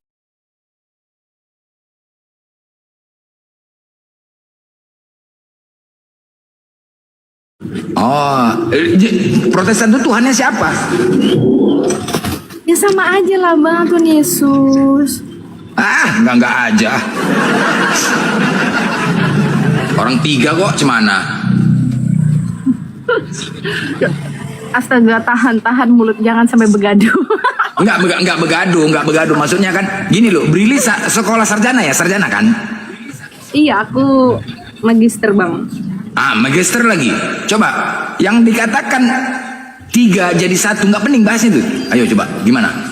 Kalau 3 jadi 1 itu Bang Blender 1, istrinya 3. Ah, istri lagi nggak aja. Gimana Tritunggal dikatakan Esa tuh gimana? Itu secara magister sarjana loh. Coba, gimana cara memahaminya? Jadi Esa itu adalah satu kesatuan Bang. Contoh, Abang nih punya sapu lidi di rumah kan? Kalau satu helai itu satu. Kalau satu ikat, nah itu Esa Bang. Aduh, mati lagi dah. Cuman, Kan seperti kan aku suka baca Al-Quran terjemah juga, di situ juga Allah bilang kami itu kan. Udah dijelasin tadi sama Bang Juma. Udah dijelasin tadi pertanyaan Kris Sejati tadi udah dijelasin. Oh, udah ya. Udah, beda Ya, dia. Kalau udah dijelasin berarti jelasnya yaitu ketika Bang Zuma di Jakarta, nanti Sherlock, nanti kita ngopi. Udah ya Bang Blender ya. Yes, mantap sekali. Mantap kali. Nggak on cam cemana mau tahu Bang Juma jumpa ini brilian di sana tuh nggak mana tahu Bang Juma nggak aja. Tapi Nanti kalau saya on cam tuh kadang-kadang Bang Blender malamnya suka nggak bisa tidur. aduh, mak lain lah, agak lain. Agak lain. Jadi udah jelas ya, tapi mudah-mudahan banyak nyamuk. banyak nyamuk ya betul, banyak nyamuk. Mati lampu, banyak nyamuk, nggak bisa tidur. Ya mudah-mudahan Brili ya. Kita nggak tahu hati Brili itu, kita nggak tahu ya. Mudah-mudahan mendapatkan hidayah. Tapi hati Brili udah tahu Bang Blender, hati Brili buat Bang Zuma. Tanya Bang Juma. Tanya Bang Juma. Ya, kita nggak tahu. Jodoh itu bisa terjadi, kita nggak tahu, ya kan? Nggak tahu. Bang, jadi ini calon kakak rohaninya kita ya. Bang Zuma. Bang Brili. Iya, gimana? Ogah ngopi bareng Oten. Oh enggak, Bang Zuma tuh baik loh, ngopi sama Oten, mau nggak Oten mau Bang Zuma mah. Ya nggak Bang Zuma? Iya, sering pun. Oh.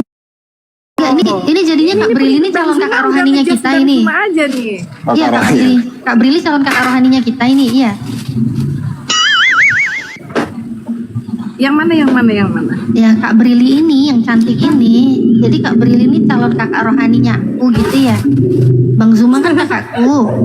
Terus Kak Brili nih calon kakak rohaniku juga berarti ya. Calon kakak roh halus. Oh, roh halus. Bukan, Brili itu calon ini. Calon Bang Zuma. Enggak, pemahaman Brili coba tentang kami di Islam ini penghujat ketika di luar cemana tuh?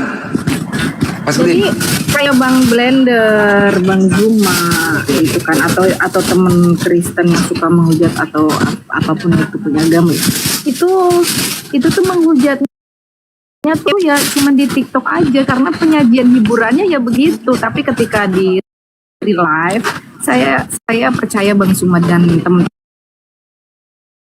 yang lain atau Bang Blender atau penghujat sesama ini ya, menghujat agama ya, itu kalau di real life itu ya mereka berdampingan dengan yang berbeda keyakinan, nggak mau. Jadi menghujat itu adalah penyajian di TikTok aja, seperti itu sih.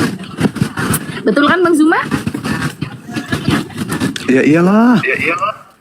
Saya karena terjun di dunia apologet itu latar belakangnya bukan karena kebencian. Demi Allah yang menguasai jiwa saya. Saya itu masuk di dunia apologet karena sayang sama Kristen. Sayang kepada saudara-saudara saya Kristiani. Itu aja latar belakangnya. Cuman dalam perjalanan kadang dipertemukan dengan gorila, singa ompong, biawak kadang. Itu yang menggiring kita kadang keras. Contoh saya naik ke sini, saya ditanya Islam, saya jawab kok. Tapi kalau yang datang itu menghujat, menista ya, sebagai seorang yang memiliki agama yang mana agama ini wajib hukumnya dipertahankan sampai kiamat, kita harus keras terhadap penghujat kan gitu. Kenapa Nabi Musa ajarannya tidak sampai hari ini murni? Begitu juga Yesus tidak sampai hari ini ajarannya murni. Karena orang-orang di sekelilingnya itu adalah orang-orang beringas, orang-orang penghujat, penista, penolak ajaran mereka.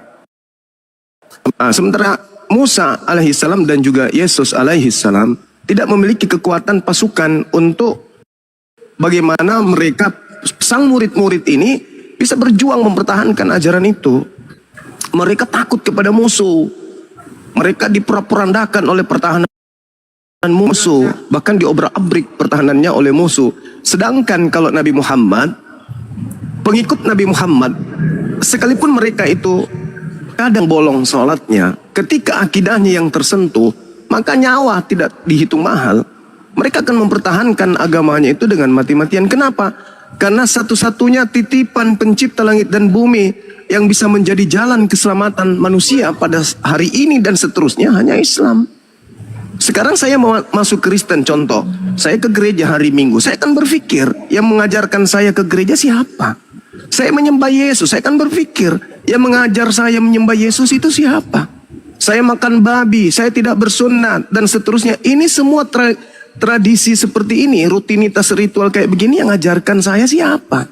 Yang perintahkan saya siapa? Saya tidak akan menemukan perintah-perintah itu dalam kitab suci. Kalaupun ada dalam kitab suci yang dianggap suci, Bible, saya akan bertanya lagi, Bible ini apa betul firman Tuhan? Kalau firman Tuhan, apakah Yesus pernah berfirman dalam bahasa Indonesia? Oh, ini cuma terjemah. Yang namanya terjemah sudah pasti bukan firman Tuhan, tetapi upaya manusia memahami firman Tuhan. Nah, kenapa Bible itu kadang direvisi, dikoreksi? Karena bukan firman Tuhan. Karena yang disebut firman Tuhan adalah perkataan yang maha tinggi. Perkataan yang maha tinggi mustahil bisa dikoreksi, mustahil bisa direvisi, mustahil bisa dikoreksi. Kenapa Bible bisa direvisi, diperbaiki, dikoreksi dan disempurnakan? Karena dia bukan firman Tuhan lagi, dia hanya terjemahan.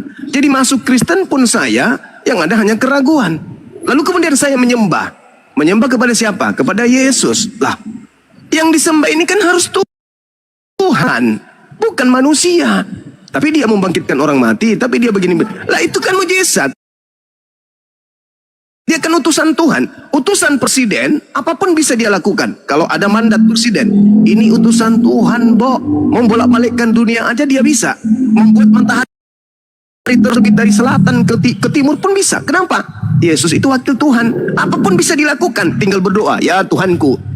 Tuhan menjawab, ya hambaku, wahai anakku, apa maumu? Aku mau gunung ini dipindahkan. Pindah. Anak Tuhan. Tetapi orang yang berakal tidak akan membuat dia menyembah Yesus. Karena Yesus itu hanya utusan Tuhan. Lagi-lagi aku ragu. Jadi mau kayak mana aku mau masuk Kristen? Gak bisa. Jadi satu-satunya yang harus saya pertahankan adalah mengasihi saudara-saudara saya Kristen yang ingin diselamatkan. Toh 1, 2, 3, 4 Kristen menjadi Kristen bukan karena proses berpikir. Mereka menjadi Kristen hanya karena keturunan. Karena lahir begitu besar, diajak ke gereja sama ibunya, main di gereja, lari-lari di gereja. Sehingga mereka darah dagingnya, ingatannya, dalam pikirannya, hidup kesehariannya. Hal yang mereka lakukan itu bukan proses berpikir, hanya karena keturunan ikut-ikutan saja. Sedikit mereka melepaskan doktrin, sedikit mereka melepaskan dogma, sedikit mereka menggunakan akal dan menelaah kebenaran Islam, insya Allah hatinya akan terbuka dan akan menuju kepada Islam. Karena hanya di Islamlah agama yang memuliakan Yesus. Satu-satunya agama di atas muka bumi ini yang memuliakan Yesus, yang mengistimewakan Yesus, yang menyebut Yesus dengan pujian-pujian, hanya Islam. Dia orang Yahudi, Bani Israel, keturunan Daud, lahir di tengah-tengah kaumnya Bani Israel. Tapi Yesus tidak memiliki tempat di sana. Dihina, dinista, dihujat, direndahkan, dituduh, difitnah, bahkan diupayakan untuk meninggal secepatnya. Itu Yahudi. Lalu datang Kristen. Apakah Kristen ini juga adalah pemujanya? Tidak. Kristen itu memuja sosok lain atas nama Yesus. Kristen itu memuliakan orang-orang yang menghina Yesus. Iblis berupaya membunuh Yesus. Imam kepala mahkamah agama berupaya membunuh Yesus. Apa yang terjadi? Kristen menerima hasil kerja mereka. Ketika iblis berkongko-kongko menghujat Yesus, sehingga apa yang terjadi? Ditampar, diludahi, diseret, ditonjok, ditombak, digantung, dibunuh, dan seterusnya. Siapa yang menerima pekerjaan itu? Kristen. Islam bagaimana? Islam menolak. Bukan Yesus kami yang ditampar, bukan Yesus kami yang ditonjok, bukan Yesus kami yang kalian telanjangi, bukan Yesus kami yang kalian tangkap seperti maling ayam, bukan Yesus kami yang kalian seret kemudian, bukan Yesus kami yang kalian tombak, yang kalian gantung, yang kalian bunuh. Bukan. Yesus kami adalah manusia suci. Dia termulia, dia terkemuka di dunia dan di akhirat. Pencipta langit dan bumi yang menyayanginya tidak akan mungkin mengizinkan dirinya untuk teraniaya. Jangankan kalian ludahi, untuk sekedar kalian cabut selai bulunya saja, Yesus kami tidak akan mungkin bisa tersentuh. Itu Islam datang satu-satunya komunitas anak keturunan Adam yang memuliakan Yesus. Kristen tidak. Apa buktinya Kristen tidak? Tengok lehernya Kristen. Di lehernya tergantung salib. Di rumahnya tergantung salib. Di gereja rumah ibadahnya tergantung salib. Padahal salib itu adalah konon tempat pembantaian Yesus, tempat penghinaan Yesus, tempat Yesus dikutuk. Tapi kalian kemudian menjadikan tempat penghinaan itu sebagai kemuliaan. Kalian jadikan kemudian salib itu sebagai sebuah kebanggaan. Sementara kami ketika melihat salib, kami beristighfar, bertobat kepada Tuhan kami. Kenapa? Kami tidak menginginkan Nabi kami yang mulia itu mati secara terkutuk demi untuk dosa-dosa para pendosa. Orang yang membunuh ayahnya, membunuh ibunya, memperkaos anak kandungnya, mencuri, merampok, dan seterusnya, dilimpahkan kepada Yesus kami. No, dosamu, dosamu. Ngapain dosamu kau limpahkan kepada Yesus kami? Tanggung sendiri dong. Jadi orang yang bertanggung jawab dong. Jangan menjadi pengecut. Kalian yang melakukan dosa, ngapain Yesus kami nanggung? Enak kali ucokmu yang masuk sana sini. Ngapain kenapa Yesus kemudian yang menanggung? Enak aja. Lu dosa lu, jangan limpahkan kepada orang lain. Jadi sekali lagi saya katakan, saya terjun di dunia apologet bukan karena kebencian, tapi karena sayang kepada saudara-saudara Kristen. Kalian masuk Islam, apa untungnya buat saya? Gak ada. Apa untungnya buat kalian? Jannah, surga. Kalian mendapatkan surga ketika kalian masuk Islam. Itu fakta. Tapi ketika saya kau kristenkan, apa yang kudapatkan? Ya neraka. Di mana dalilnya? Matius 7, 8, Matius 7, 22, 23. Pada hari terakhir, banyak orang memanggil aku Tuhan, bermujizat, bernubuat, mengusir setan pakai namaku. Saya kalau masuk Kristen, oh saya yang paling jago bermujizat pasti.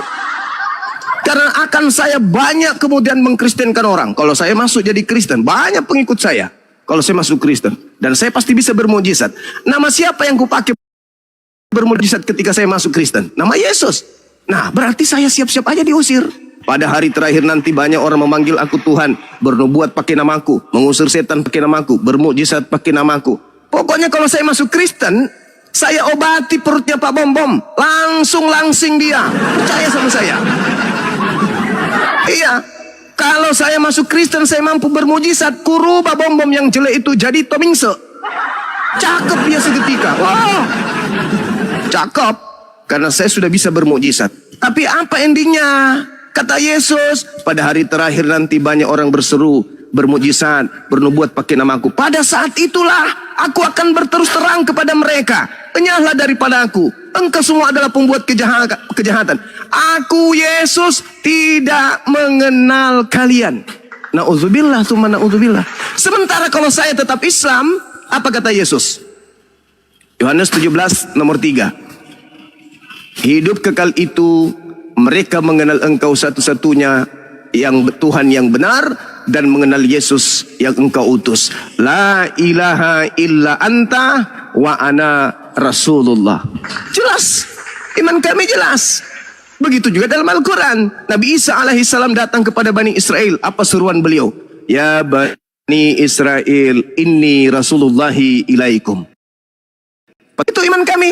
Jadi Anda masuk Islam, upahnya surga. Saya masuk Kristen, upahnya neraka. Najis tralala tralili, siapa yang mau?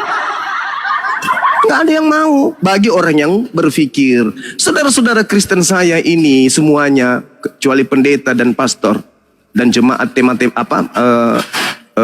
tua-tua gereja. Selain daripada itu, mereka ini cuma terlanjur Kristen. Sebenarnya mereka itu suka sama Islam, kagum dengan Islam itu. Kalaupun ada kekurangan-kekurangan itu oknum, tapi sebenarnya melihat orang Islam itu sholat begitu teratur, begitu disiplin. Beliau melihat mereka melihat umat Islam bulan suci Ramadan, mereka telaten kemudian beribadah. Mereka sebenarnya itu cinta. Maghrib mereka berbondong ke gereja. Belum juga selesai beberapa pekerjaan Isya, mereka berbondong-bondong ke gereja. Balik lagi subuh jam 5 mereka berbondong ke masjid. Begitu selesai zuhur berbondong-bondong. Mereka kagum sebenarnya. Tapi karena itu tadi kata Yesus, waspadalah agar kalian jangan disesatkan, sebab akan datang banyak penyesat yang memakai namaku dan berkata, akulah Kristus. Mereka akan menyesatkan banyak orang. Nah, kalian terjerat di situ. Berhasil nggak iblis menyesatkan banyak orang dengan memakai nama Yesus? Berhasil. Mana banyak orang yang disesatkan iblis dalam nama Yesus? Ya Kristen. Tahu nggak Kristen itu? Kristen itu akar katanya Kristus. Yesus mengatakan, waspadalah kepada penyesat yang datang memakai namaku. Nah, Kristen itu adalah nama Kristus. Jadi Kristen ini menggunakan nama Kristus. Dia akan datang dan menyesatkan banyak orang. Nah sekarang contoh nih, analogi sederhana. Ketika saya menikah, dalam keadaan Kristen, saya nikahlah dengan Brile ini. Adinda Brile yang cantik, aku nikahkan diriku dengan dirimu. Mudah-mudahan kelak kita masuk dalam surga menyaksikan perang naga. Aduhai. Habis itu kita punya anak. Habis itu kita punya anak. Apa yang kita ajarkan anak kita ketika dia sudah bisa berjalan? Taruhlah namanya Bacok. Bacok bolong, bangun. Iya ayah. Ayo kita ke gereja. Mau kemana ayah? Kita sama mama mau ke gereja sayang. Ya udah ayah ikut ya ke gereja. Kita ajarkan si Bacok kutu ini untuk kemudian menyanyi-nyanyi. Bapa di surga, dimuliakanlah namamu, Yesus Tuhan. Kita ajarkan anak kita menuhankan kepada Yesus. Kita ajarkan anak kita makan babi. Kita ajarkan anak kita tidak bersunat. Kita ajarkan hal-hal yang tidak diperintahkan oleh Bapa. Sementara Yesus mengatakan, yang bisa selamat adalah yang melakukan kehendak Bapa. Ada nggak kehendak Bapa agar kita Kristen? Ada nggak kehendak Bapa agar kita ke gereja? Ada nggak kehendak Bapa agar kita makan babi? Ada nggak kehendak Bapa agar kita menyembah Yesus? Nggak ada kehendak Bapa itu. Jadi dengan kata lain, saya mengajarkan anak-anak saya untuk menjadi penghuni neraka. Na'udzubillah, summa na'udzubillah. Tapi kalau kemudian beliau nikah denganku, aku nikahkan diriku dengan Bril dengan seperangkap sendal jepit yang kiri semua sah karena Allah. Nah, kan gitu. Lalu kemudian menikah kita, anak kita besar. Apa yang kita ajarkan kepada anak kita? Namanya taruhlah misalnya nama anak kita. Sepatu bang, sepatu namanya. Bukan. Nama anak kita adalah Muhammad Peter. Muhammad Peter, bangun. Iya ayah, sholat subuh yuk. Begitu anak kita bangun, saya di depan, emaknya kemudian di situ berdampingan dengan anaknya yang masih kecil. Lalu kita kemudian memuji Allah. Allahu Akbar. Duhai engkau yang maha besar. Alhamdulillahi Rabbil Alamin. Wahai engkau Tuhan semesta alam. Ar-Rahmanir Rahim. Yang maha pengasih lagi maha penyayang. Maliki Yaumiddin. Yang menguasai hari pembalasan. Iyyaka na'budu wa iyyaka nasta'in. Hanya kepadamu lah aku dan istriku dan anak-anakku memohon pertolongan. Tunjukilah kami jalan yang lurus, yaitu jalan orang-orang yang engkau beri nikmat keselamatan kepada mereka, bukan jalan-jalan orang yang engkau murkai, yaitu Yahudi, dan bukan juga jalan orang yang sesat, yaitu Nasrani, dan orang yang zalim di antara mereka, yaitu Kristen. Itu doa kita di hadapan Allah. Nah, kalau kita masuk ke gereja, sementara apa yang kita lakukan di situ? Kita sujud. Matius 26 nomor 39, Yesus sujud. Anak kita sunat, Galatia 2 nomor 21, Yesus sunat. Puasa, Yesus puasa. Yesus syahadat. Semua yang kita ajarkan kepada anak-anak kita adalah buah-buah dari pengajaran Yesus alaihi salam. Nah, ke gereja, ngapain ke gereja hari Minggu? Siapa yang disembah di sana? Yesus. Alamak. Sebenarnya Yang kita sembah di gereja, kalau kita ke gereja itu bukan Yesus. Yang kita sembah di gereja itu adalah Dewa Horus dalam nama Yesus. Karena Yesus yang asli mengajarkan ibadah Sabtu, menyembah kepada Elohim. Elohim itu adalah Eloah Abraham, Eloah Yesha, Eloah Yakub, pencipta alam semesta. Nah, kalau kita jadi Kristen, seketika kita melantik si Kristus ini menjadi Tuhan. Sementara Kristus yang asli ketika datang sibuk mengajar muridnya hanya menyembah kepada Eloah Abraham, Eloah Yesha. Tidak pernah mengajarkan menyembah dirinya, nggak ada itu. Nah, inilah kemudian sekali lagi saya katakan, Bang Sumat terjun ke dunia apologet bukan karena benci kepada saudara Kristen. Wallahi, saya punya kakak angkat yang sangat saya sayangi. Sampai hari ini, kalau saya jumpa, saya peluk, saya ciumi, saya menangis. Ya, karena sangat-sangat sayang sama beliau.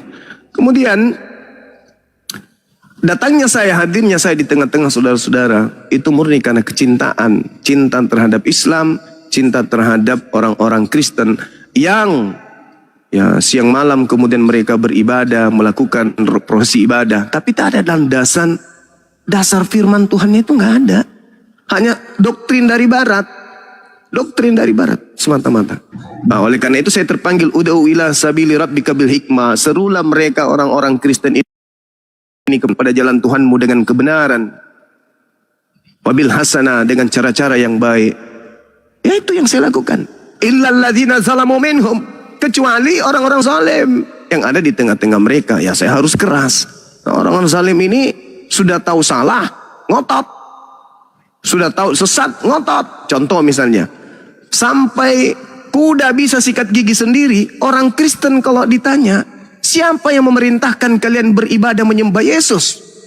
Tak akan pernah ada yang bisa menunjukkan. Sampai kuda bisa sikat gigi sendiri, tidak akan pernah ada.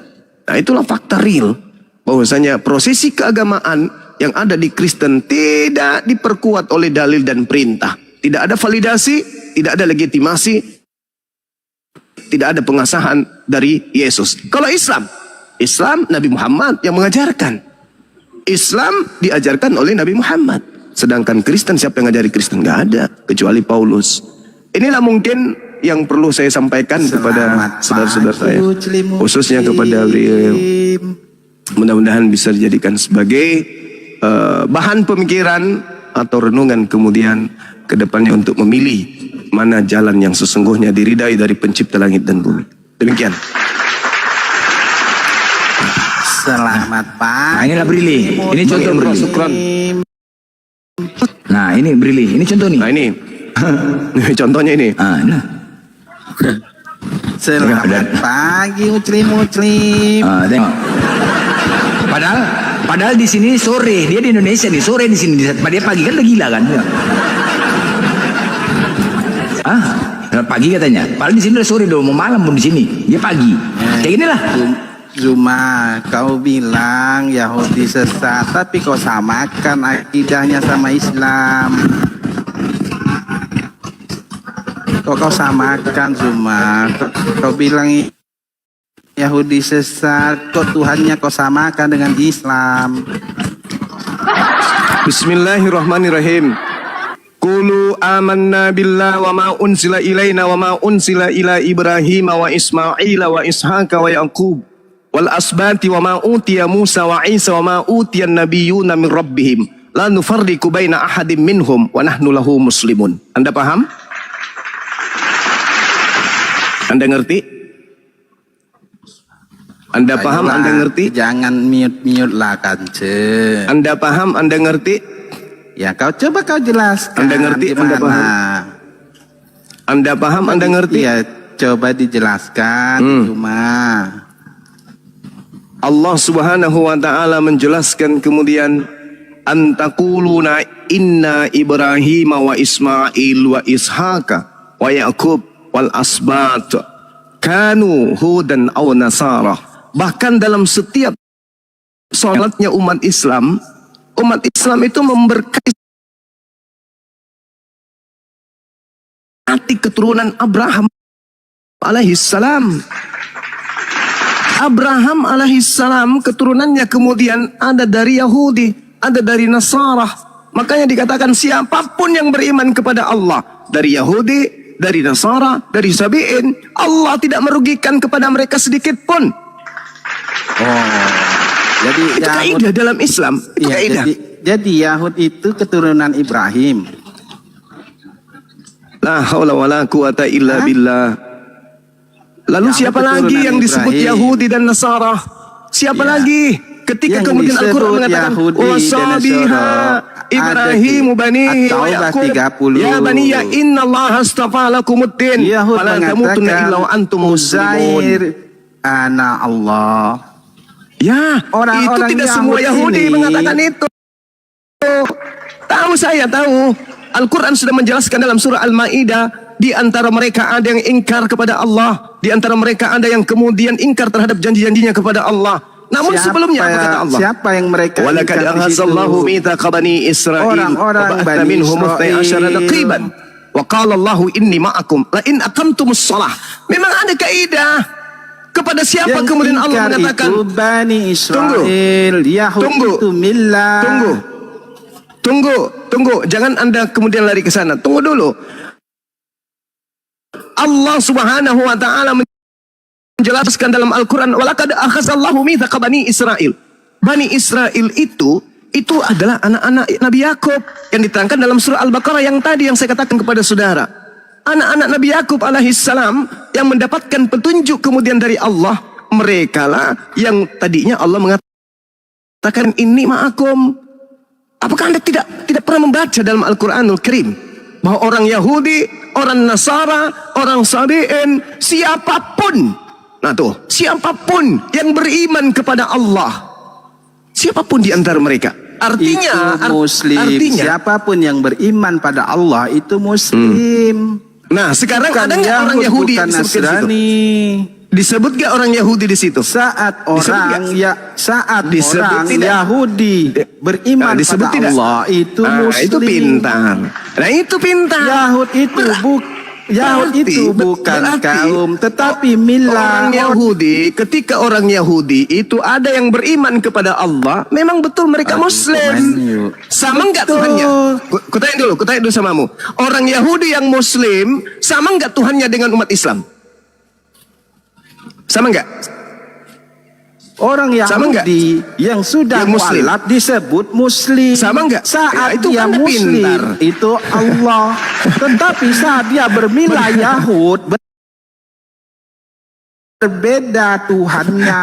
Oh, salah. Yang Salah disembah Anda, berbeda. Salah Anda, salah.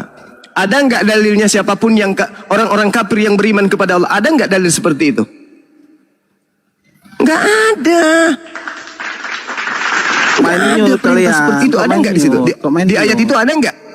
Orang-orang kafir yang beriman kepada Allah akan masuk ke dalam surga. Ada nggak kayak gitu dalilnya? Nggak ada. Tapi Karena yang orang-orang Yahudi dikatakan yang kepada Allah. beriman itu Muslim. Lah, kenapa orang Yahudi kemudian diselamatkan? Siapapun yang beriman di antara orang Yahudi. Ayo. Yang bermualaf, yang Muslim itu Bermualaf. yang diselamat. Bermualaf. Bukannya orang Yahudi itu sendiri. Di mana dalilnya yang bermualaf? Di mana dalilnya? Orang Di Yahudi yang Al-Baqarah bermualaf. 62 ya, di Al-Baqarah Oke, kita bacakan. 62 itu. Oke. Kita bacakan Al-Baqarah ayat 62. Kita bacakan kemudian dalilnya. Ada nggak di situ dikatakan bermualaf? Kalau tidak ada berarti Anda itu adalah aneh. Saat dia Bismillahirrahmanirrahim. beriman. Innalladzina amanu walladzina hadu. Orang beriman dan orang-orang Yahudi itu disetarakan di situ, tuyul. Tidak ada orang kafir disebutkan di sana. Orang beriman, orang Yahudi, wan Nasara, was-Sabi'in, man amana billah. Siapapun di antara kelompok yang disebutkan ini beriman kepada Allah, apa kata Allah? Mereka adalah orang-orang selamat yang tidak dirugikan. Kamu menyetarakan mereka dengan orang kafir, itu namanya bahlul. Oh jelas, Orang-orang jadi beriman. Berbeda kita. Orang-orang dengar, orang-orang beriman, lalu kemudian orang-orang Yahudi, orang-orang Nasara, was-Sabi'in, man amana billah wal yaumil akhir wa amal, dikatakan oleh Allah, wa amila salihah walahum ajruhum 'inda rabbihim. Mana kata muslimnya di situ? Mana kata muslimnya?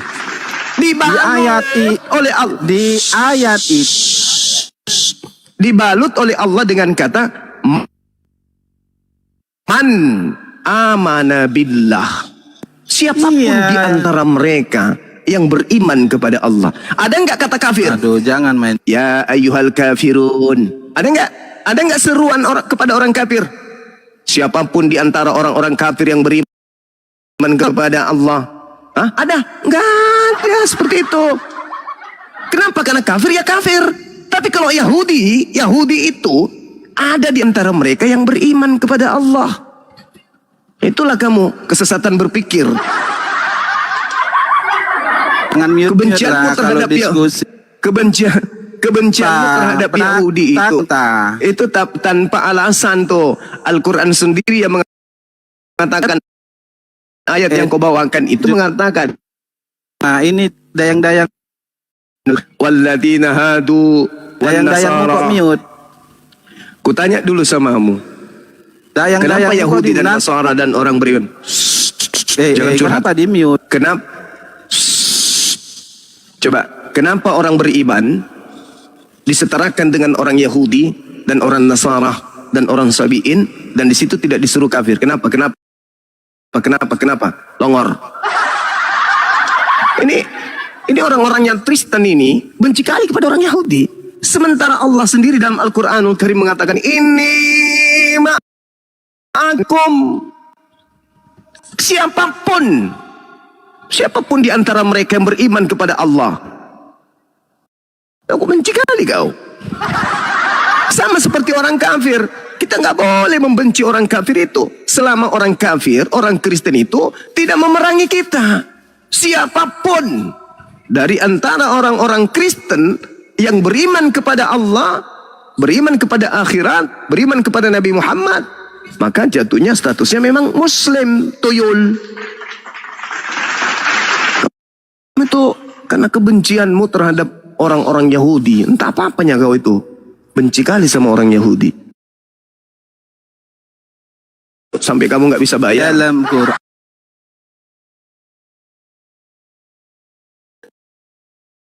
Sampai kau benci. Apa? Kenapa dalam Al-Quran? Kenapa dalam Al-Quran? Bujang lapet. Kau kalau diskusi tunggu diam kau. Oke, kau nggak mau diam kau. Cuy buka mulut kau. Cuy. Nah itu mah kau, mampus kau kan. Mati kau. Kau pikir nggak aku minta ludahi kau, kita tahu kau. Nggak bagus. Jangan bang. Enggak. Nggak boleh. Jadi dia Nggak boleh kita meludahi sebenci apapun. Jangan dengarkan saya dulu. Nggak boleh kita meludahi. Meskipun kita itu sebenci apapun sama lawan diskusi itu, kita nggak boleh. Kecuali campur dahak. Kalau cuma ludah itu nggak boleh. Pamali kata orang. Pamali, benar kembali ulang mau benar tahap. Pamali. Enggak. Ini Komal bukan ternak kandang babi. Kau bicara satu-satu. Jadi gimana mau di-mute? Bagaimana orang mau mendengar? Longor. Gitu kalau diskusi. Kalau Bang cuma bicara, kau bicara, siapa yang mau didengar? Makanya kau di-mute. Bujang juga kau memang. Enggak dulu aja lah kau. Diskusi satu bicaranya. Nah, berdebat boleh, tapi tetap ganti-gantian berbicara. Berdebat tuh gitu. Ini enggak dua-dua bicara kau, di-mute lah kau. Brili. Jadi ada keadaan. Iya Bang Blender. Iya, ada keadaan orang-orang yang hanya benci kepada Bang Suma, membutakan dirinya untuk kemudian memahami keadaan umat terdahulu. Al-Quran menjelaskan, ya ahlal kitab lima talbisunal haqqa bil batil wa taktumul haqqa wa antum ta'lamun. Ada keadaan Allah menyerukan mereka ahli kitab itu mencampur adukkan. Nah sekarang kalau Anda beriman kepada Quran, ini utamanya yang pembenci-pembenci Bang Suma. Kalau Anda beriman kepada Al-Quran, berarti Anda harus beriman adanya kitab yang isinya itu dicampur adukkan antara firman Tuhan dengan karangan mereka. Keadaan ini harus terjadi. Kalau tidak, Anda menggugurkan kebenaran Quran. Nah sekarang posisi kitab yang dicampur adukkan itu Anda harus akui ada. Mana itu? Jadi Anda tidak boleh mutlak membenci secara hakiki kepada orang-orang di luar Islam. Nggak boleh. Al-Quranul Karim Nabi Muhammad Sallallahu Alaihi Wasallam ketika datang, apa titah yang dibawa kemudian? Apa pengajaran yang Nabi Muhammad Sallallahu Alaihi Wasallam bawa ketika datang kemudian diutus di tengah-tengah di tengah-tengah manusia, termasuk kepada Bani Israel? Bukankah Allah mengatakan Nabi Muhammad datang untuk menjelaskan sebagian dari isi kitab yang mereka sembunyikan? Nah, mana kitab itu? Mana kitab itu? Harus ada dong.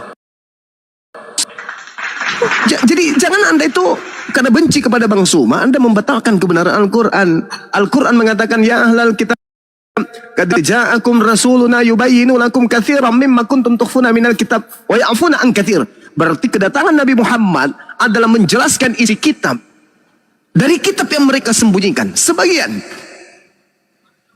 Jadi gimana ya? Jangankan Anda benci kepada saya, maka selama-lamanya Anda benci kepada umat terdahulu. Cuman kita tidak bisa kemudian berkiblat kepada mereka. Enggak.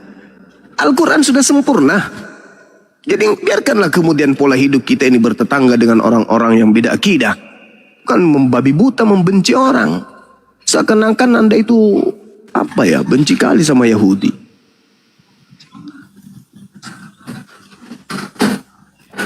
Oke. Ya.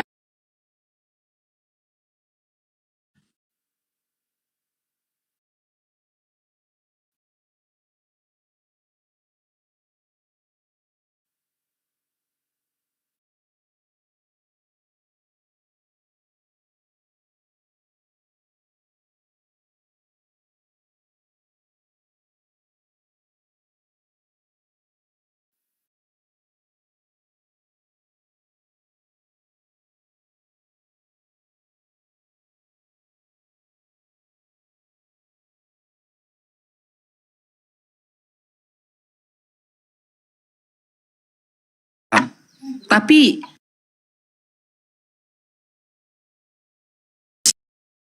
ini alhamdulillah jumpa lagi, rindu saya dengan Bang Zuma ini juga ya. Alhamdulillah, Masya Allah. Tapi kerinduan saya tadi sudah alhamdulillah sudah terhapus mendengarkan Ucok yang bercabang. Oh, ada bercabang ya Ucok tadi ya.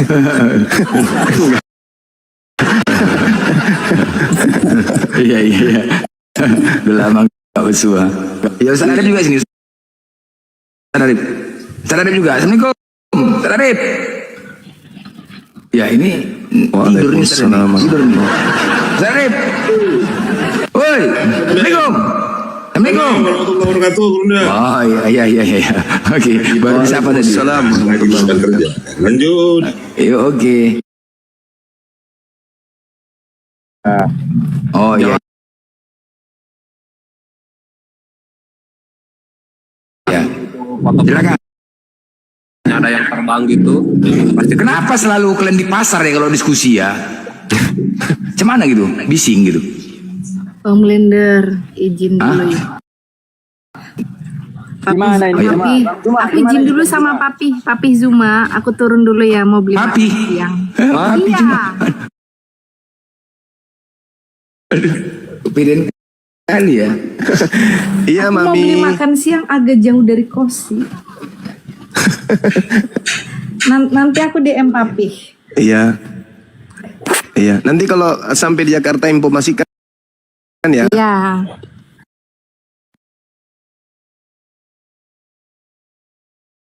Baik. Ya, Mami. Mati meja, balas ya anak.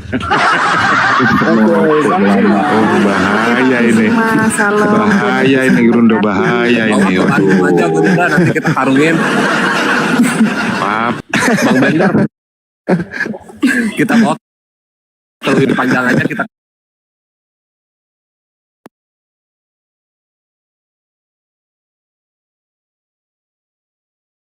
Ngatur Bang Bandar. Hanya kita berdua. Assalamualaikum warahmatullahi wabarakatuh. Waalaikumsalam warahmatullahi wabarakatuh. Ya, semoga kami doakan Brili mendapat hidayah dari Allah ya. Oke? Itu pertama kami doakan dulu. Amin. Alright? Ya, itu yang kami upayakan, kami doakan. Semoga Brili dapat hidayah. Oke? Amin. Nah, Aku pergi makan siang dulu ya. Hah? Sih, ya. Bye Bang Zuma. Ya Allah ya Karim. Ganteng kali Bang. Ganteng. Lapar aku dari tadi. Dengar suara Papi Zuma, aku mendadak lapar. Padahal aku dari kemarin. Ini kalau pakai hijab ini Masya Allah. Masya Allah. Iya. Ini kalau pakai hijab ini. Bang Blender. Kemarin udah pakai hijab dia? Udah pakai hijab dari kemarin? Setor KTP. Setor KTP. Iya udah pakai hijab kemarin dia, ada hijabnya. Mam Brili jangan nanti jadi Diam dulu, Piro. Udah hakim lagi. Ajo Pansa kalau nggak dapetin Gurunda, ada adiknya, tenang. Kalau nggak ke Jakarta, ke Bandung aja mampir ya. itu kau dijadikan istri kayak Bang Zuma itu. Udah panas Oten. Sudah dibahas dari tadi sudah dibahas. Gelisah, Oten gelisah. Apa? Soalnya Bang Zuma nggak bisa bantat. 1 Tesalonika 4 ayat 4. Nggak lagi bahas itu, ini lagi bahas si Jo Pansa mau ke Jakarta. Apa kau ini panas sekali? Nanti jadikan istri kamu di situ. Jadi ngatur. Ya, lanjut Kak Jo Pansa. Bang Zuma, nggak mau bahas lagi 1 Tesalonika 4 ayat 4? Aduh, Mak. Kabur dia. Kabur. Nggak kabur jatuh. Kau kabur pula. Kabur. Nggak kabur, nggak aja kau. Dia Iya. memang kabur. Dia memang nggak mau bahas tentang 1 Tesalonika 4 ayat 4. Oke, silakan. Gimana? Zuma. Udah keluar kabur. Lagi. Gimana? Zuma. Iya gimana? Iya. 1 Tesalonika 4 ayat 4. Oke, kalau kamu bisa menemukan kata perempuan dan kata istri di situ, saya Oke, aku tutup baca. Apologet Islam Indonesia. Oke, aku baca ya. Aku baca. Iya, 1 Tesalonika 4 ayat 4. Aku baca.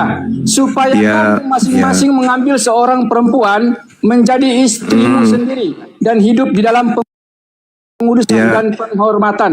Apalagi yang Oke, kurang ini. oke. Kamu kayak Sekarang kau kata tadi- istri dalam bahasa itu. Tunggu. Kata istri dalam bahasa Yunani apa? Bentar.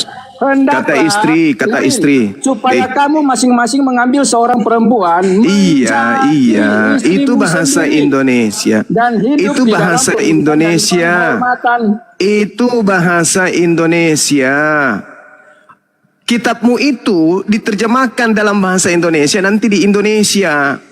Itu diawali ketika Belanda datang membawa kitabmu di Indonesia ini abad ke-17. Iya, Oke. diterjemahkan. Nah, tapi sekarang Ibrani dan Yunani jelas. Original teks kitabmu itu.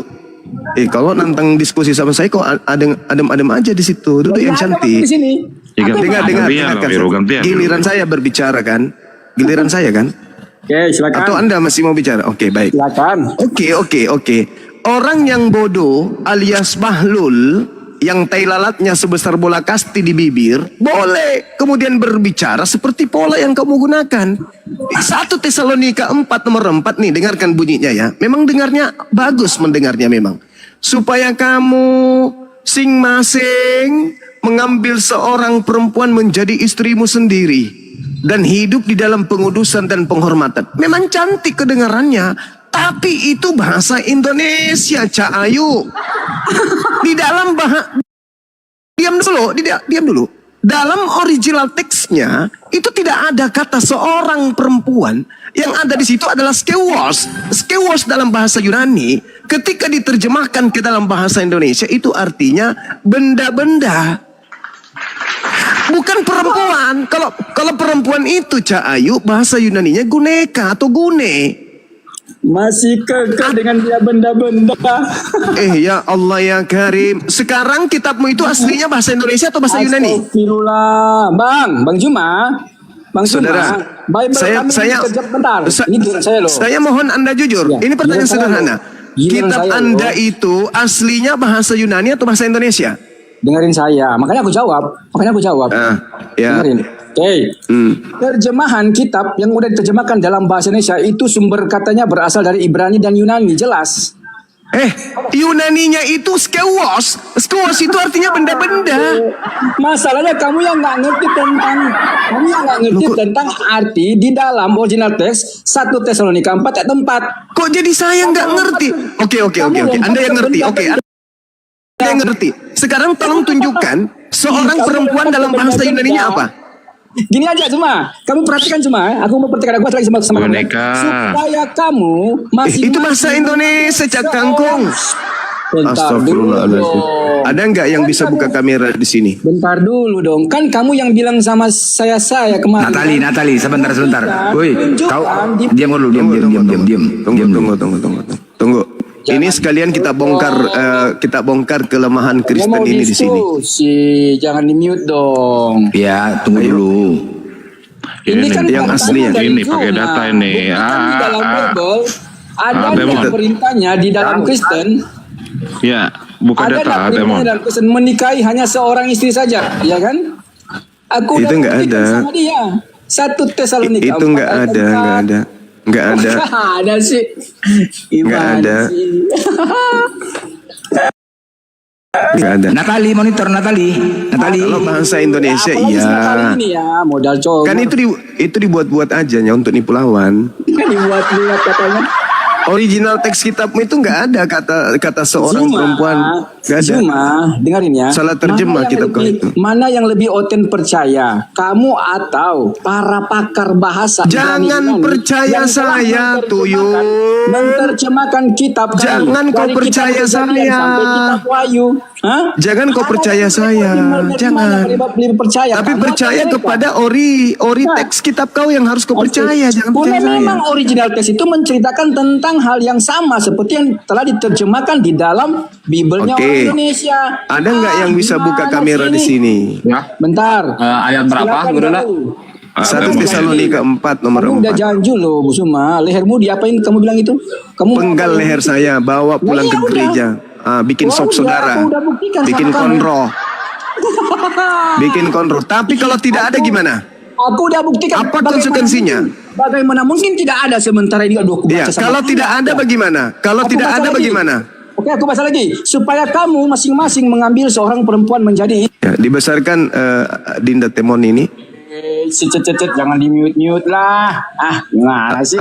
di Alkitab Sabda paralel. Mana sih ini kok di mute? Yang ini ya 1 Tesalonika. Sabar saudara, sabar. Apa konsekuensinya kalau ternyata nggak ada? Berarti agama Kristen ini memang agama iblis, oke? Agama iblis. Iblis itu katanya. penyesat. Aduh. Iblis itu katanya penyesat. iblis Nah, lagi. coba tunjukkan. Bawa iblis, Coba deh, padahal dia yang iblis. tunjukkan 4632. 4632. Seorang istri, seorang perempuan, seorang perempuan nih semua mata memandang melihat ini. Seorang perempuan. Apa artinya seorang perempuan di sini? Seorang perempuan dalam bahasa Yunaninya apa? Bentar. Seorang perempuan aja yang diklik deh. Oh, Jangan ya, klik semua. Apa ini? Kok diklik semua? Orang perempuan yang ini ya. Seorang perempuan. 4632. 4632 yang ini. Seorang perempuan sering. diklik. Ya. Ini artinya Kok sering? Benda. TB benda, barang. barang Alat. ya, sering barang, milik, bejana, piring, buyung. Benda-benda. Itu. Ya, Jadi benda- artinya adalah benda-benda. benda-benda. Perlihatkan. Benda-benda mana benda? Perlihatkan. Tuh benda itu benda. Benda Nah, tuh. barang. Benda. Nah, terus menjadi istrimu. 1438. 14. Jadi bukan seorang perempuan ya, tapi benda. Di sampingnya. 1438. Tahu artinya apa?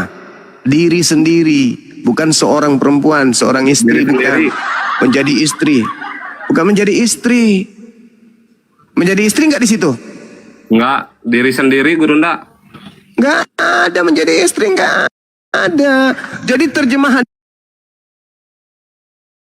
yang sebenarnya adalah supaya kamu masing-masing mengambil benda menjadi dirimu atau menjadi sendiri dan hidup dalam pengudusan dan penghormatan. Termos es, asbak rokok, ada anjing, ada laki, semua boleh. Ya, tidak ada di situ seorang matamu suwe. Itu bahasa asli kitab lo. Makanya saya katakan kau itu agama penyesat. Lain di asli, lain diterjemah. Aslinya mengatakan A, diterjemahnya menjadi K. Konyol. Itu penyesat. Al-Quran mengatakan itu. Wa ikhwanuhum yamuddunahum fil ghayyi tsumma la yuksirun. Kalian ini saudara-saudara setan, membantu setan di dalam mendurhakai Tuhan. Kau mengajak manusia untuk mendurhakai Tuhan dengan memanipulasi kemudian Bible yang bukan firman Tuhan semakin hancur. Ini fakta, ini real. Ini kenyataan di tengah-tengah kita, bukan di karang-karang. Nanti suatu hari anak-anak kita akan berbicara, dulu ada seorang Kristen hidup di tahun 2025 bernama Piro. Ngotot mengatakan di kitabnya ada kata mengambil seorang perempuan menjadi istrimu sendiri. Padahal di situ ada orang ganteng juga namanya Bang Suma sudah menunjukkan bukti valid. Tak ada kata itu dalam bahasa aslinya. Hanya ada di Indonesia aja kata-kata itu muncul untuk menipu umat Islam yang ada di Indonesia sekaligus menipu jemaat-jemaatnya sendiri. Itu fakta, itu real. Nah, gimana? Saya mengatakan itu taruhannya. Kalau ada, ambil leher saya, penggal, bawa ke gereja. Kalian boleh makan sama apapun.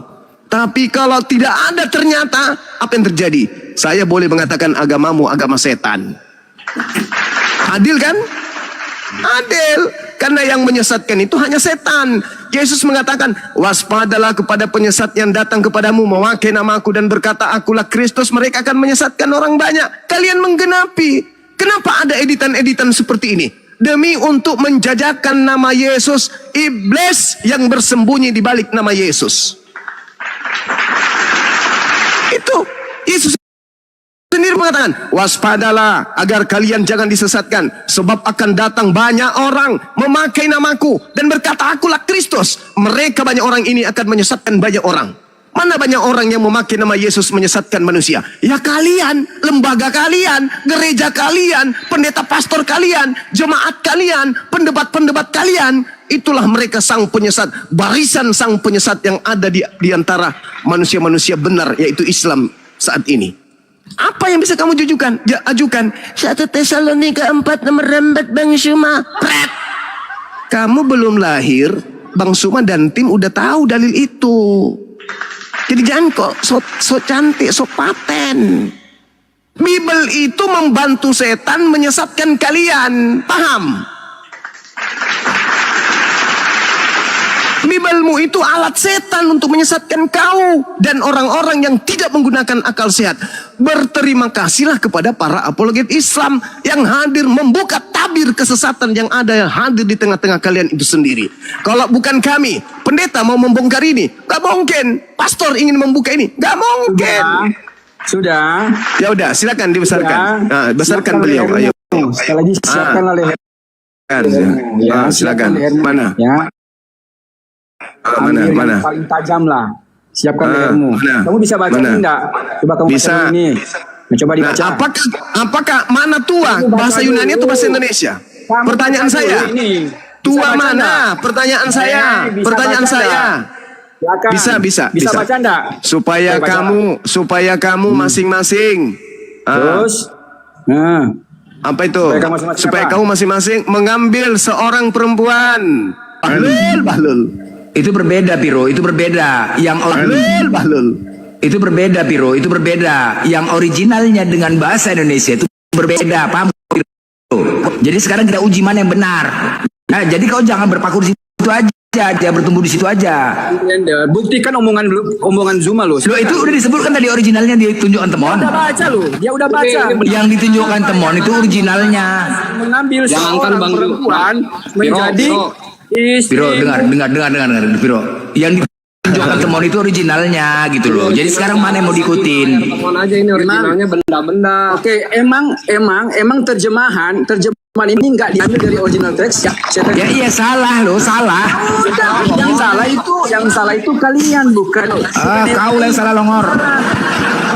Mana yang lagi salah? Ada berapa ribu kesalahan di LAI itu. Itu pengakuan pendeta sendiri. Woi.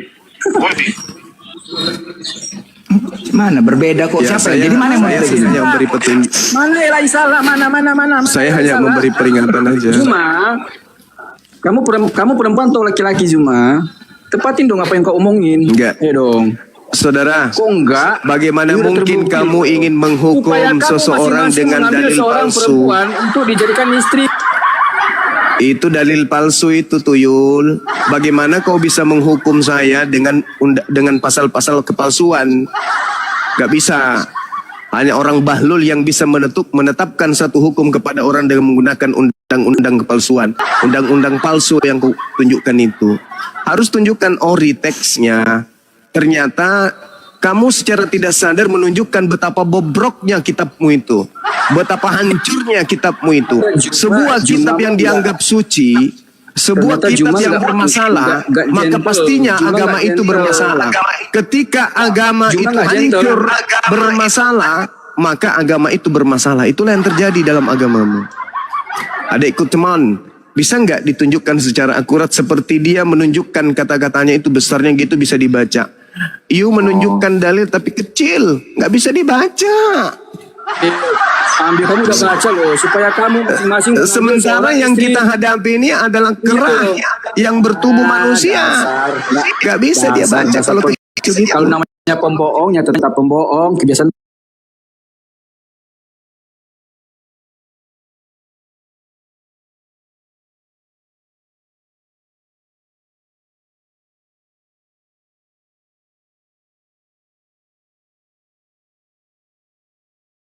Ya, innal ladzina kafaru min ahlil kitab wal musyrikin fi nari jahannam. Inilah yang diterangkan Al-Qur'an.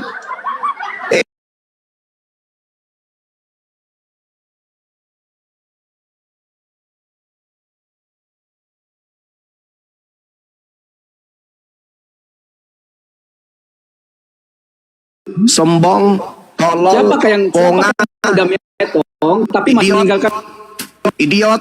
Siapa yang udah Ini. metong tapi Idiot, tolol. Nah inilah yang dimaksud. Siapa? Siapa yang udah metong tapi meninggalkan hutang? Siapa? Ya kamu lah itu. Aku katanya. Kamu lah itu. Kamu lah itu. Aku lagi meninggal. Janjimu. Utangmu apa? Utangmu apa ketika kamu meninggal? Kamu lupa menurunkan Tuhanmu dari pohon. Masih menggantung Tuhan kau itu. Kalau kamu gentle, kamu tepati janji kamu. Enggak terbaca deh, enggak terbaca. Enggak terbaca Dinda Temon. Ya. Enggak bisa terbaca. Percuma aja. Dikik, ya kan? Enggak bisa Dikik lagi kebaca. kan? Ya pasti dikik, ya kan? Udah, Piro, nanti kau kuki ya Piro ya. Aku yang kuki kau, nggak usah kau bilang ancam-ancam. Kuki kau, kenapa rupanya aku ludahi? Gini dengar kau Piro ya, dengar Piro ya. Kau dengar dulu. Bagaimana mungkin kau nggak diki? Diam kau dulu, kau nggak kuki kau. Nggak usah kau ancam-ancam. Ya, itu berbeda terjemahan dengan originalnya berbeda. Contoh, bahasa Inggris isinya God. Aturan terjemahannya kan bahasa Indonesia Tuhan, tapi tidak. God diterjemahkan dalam bahasa Indonesia menjadi manusia, kan salah. Salah itu kan. Nah, seperti itulah tadi dia. Paham kau? Jadi sekarang mana yang benar? Mana yang benar? Oke, begini aja. Bang Zuma, kamu jangan pakai teks bahasa Indonesia. Kamu pakai teks aja bahasa Indonesia. Bible-nya bahasa Inggris. Coba. Apa keterangan di dalam 1 Tesalonika 4:4?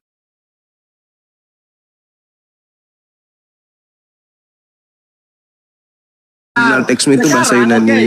Kita nggak pakai bahasa Indonesia. Kita pakai aja teks bahasa Inggris. Kamu kenapa nggak pakai bahasa asli? Terjemahan bahasa Inggris. Bentar dulu Juma. Kenapa? Ya, kenapa?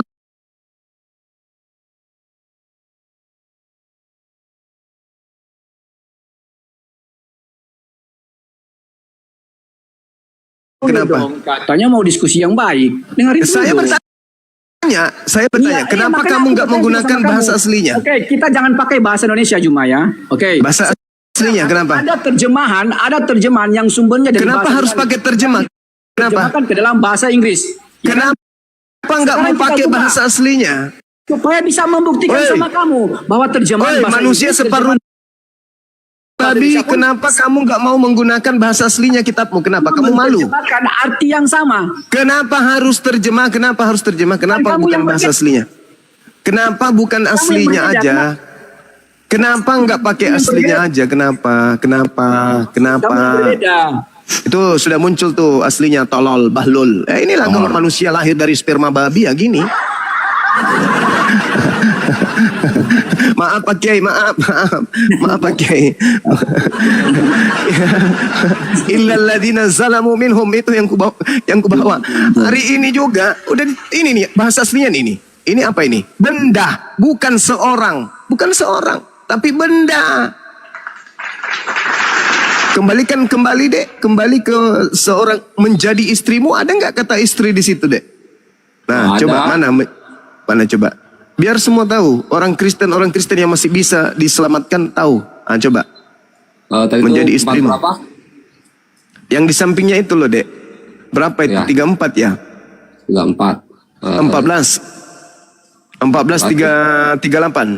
38 sendiri. Ntar kita. Nah, sendiri. Kita bukan besarin istri. dulu soalnya ini oten-oten agak. Nah, ini. Harus besar kali gurunda oten-oten. Duh, matanya ampun. Iya, Ntar betul. saya gedein aja lah. Ah, Nih, sendiri outro. ini tuh. Ah, apa bahasa Indonesianya? Diri, sendiri, parah kali bah. Istri itu gune atau perempuan itu gune. Oh, lama oten-oten ini memang betul-betul. Nah, udah Piro, kau kan minta naik lagi. Sekarang sudah jelas. Bilang saja aku tidak bisa bahasa Yunani. Udah cukup. Itu aja. Kau akuin aja. Aku nggak bisa berbahasa Yunani. Udah. Harus ke original lah merujuknya. Masa ke bahasa Inggris? Bahasa Inggris itu pun diterjemahkan dari Yunani. Kok kau paksa pula harus ke bahasa Inggris? Longor juga kau. Jadi sekali lagi ya, nggak usah kau bahas itu lagi. Berbeda. Bilang aja kau tidak bisa bahasa Yunani, makanya kau tidak paham. Gitu aja, Viro. Paham kok kan? Longor kali kau. Kembalikan ke tadi Dinda Temon. Kembalikan dengan zoomnya besar gini. Kembalikan coba. Jangan diperkecil, biarin aja besar. Oh. Nah, lagi. Lagi kembali. Oh, yang kembali ke ayatnya. Nah, coba besarin. Zoom kayak tadi. Ya yang tadi itu. Nah, tuh besarin. Ya, bentar, Terjemahan bentar. baru aja nggak apa-apa. Jangan diketik, jangan diklik. Besarin aja. Besarin. Kurang Bukan di besar ya? situ. Yang punya angka deh, yang punya angka. Yang tadi angka tadi mau angka bawah tuh di zoom aja, di zoom besarin lagi, dibesarin. Deketin lagi kameramu. Kayak tadi loh. Yang angka tadi. Terasa Ini tuh di- komputernya di Zoom. grogi itu dia. Yang angka tadi. Kenapa turun? Itu di zoom. Nggak usah di zoom aja. Di zoom. Turun lah. Ya, di Zoom. Yang tadi betul, Mon. Ya. Ini. Turun. Ini. Kenapa harus naik turun? Ini udah ini, stop sini. Zoom, dideketin kameranya. Kurang dekat. Nah, begitu. Naikkan ke atas lagi. Mana kata istri di situ? Nggak ada. Diri sendiri. Ya, kita nggak lihat juga di sini, kita nggak lihat. Mana kata istri? Nggak ada di situ kata istri. Untuk nyatakan kata istri. Nggak ada. Bunda. Tengok lagi, geser lagi mon, di tengah. Yang besar itu, itu. Besarin, itu zoom, Besarin. Besarin. Itu kalau Zoom. dibesarin jadi ngezoom, Gurunda. Ya coba di zoom lihat, dibesarin. Tadi kan bisa. Yang tadi udah. Bukan itu yang kamu besarin, kameramu kau dekatin ke layar. Cuplis. Astagfirullahaladzim. Ya. Grogi, Gurunda. Hilang tadi grogi. Komputernya grogi, komputer itu. Itu. Komputer tetap. Kamera yang maju mundur. Gitu biar ucoknya nggak tegang kali. Mana? Kata istri mana kata istri? Cari situ kata istri, kan nggak ada kan? Tunjukkan lagi, Bukan di besarkan lagi. situ, ya Allah, ya atas Karim. lagi, itu. Atas. Ini. Mana kata istri? Kenapa ke itu. situ? Ini. Itu sudah. Cari Udah besarin. Udah besarin. Besarin. Diam kan laptopmu diam kan? Atau memilih istri sendiri. Kan gitu. Nah, ini dalam keadaan seperti ini kameramu. Seorang perempuan coba yang di atasnya tuh sorot tuh yang sudut. Nah, ini seorang perempuan. Nah, itu seorang perempuan. Nah, coba klik angkanya. Coba klik angkanya. Klik, ketepak, Udah. klik. Itu Ketepak. Nggak dikliknya ya Allah. Nah, touchscreen enak kali. nah, apa tulisannya? Apa artinya? Istrimu sendiri apa artinya? Benda-benda. Benda-benda. Ulang, mundur lagi, kembali lagi. Kembali. Nah, kembali. Ya, nih, kita lihat. Perempuan. Nah, seorang perempuan. Klik. 1, 2, 3. 1, 2, 3. Ketepak. Muncul. Apa artinya? Benda. Bukan istri. Ya mampus sudah. Allahu Akbar. Sementara bahasa Yunani untuk perempuan itu atau gune itu apa? Istri itu gune. Itu bahasa Yunaninya. Nah, kembali lagi dek. Adikku sayang kali ini. Kembali lagi. Iya. Kembali. Seorang perempuan. Mana seorang perempuan? Seorang istri. Mana seorang istri? Ini Gurunda. Itu seorang perempuan itu, seorang perempuan. Seorang istri mana? Ini. Mana seorang istri? Adanya seorang perempuan, seorang istri, mana ya? Memilih istri. Itu ada. Nah, itu tuh yang tadi. Mama. Kenapanya dunia gempa bumi? Terjadi gempa bumi, saudara-saudara. Aneh bikin. Ah, itu. Besarin, memilih istri sendiri tuh. Tuh. Memilih istri sendiri. Ya, besarin dulu, Cak Ayu. Oh, besarin Jangan dulu, diklik Cak. dulu. Besarin. Nggak usah diklik dulu, Dek. Dibesarin Nah, aja. diklik. Otomatis, Gurunda. Nah, besarin. Nah, lagi. Aku ingin tanya kepada netizen, ini ada memilih istri nggak? Ada nggak kata memilih istri di sini, teman-teman? Ada atau nggak ada? Ada. Memilih istri ada.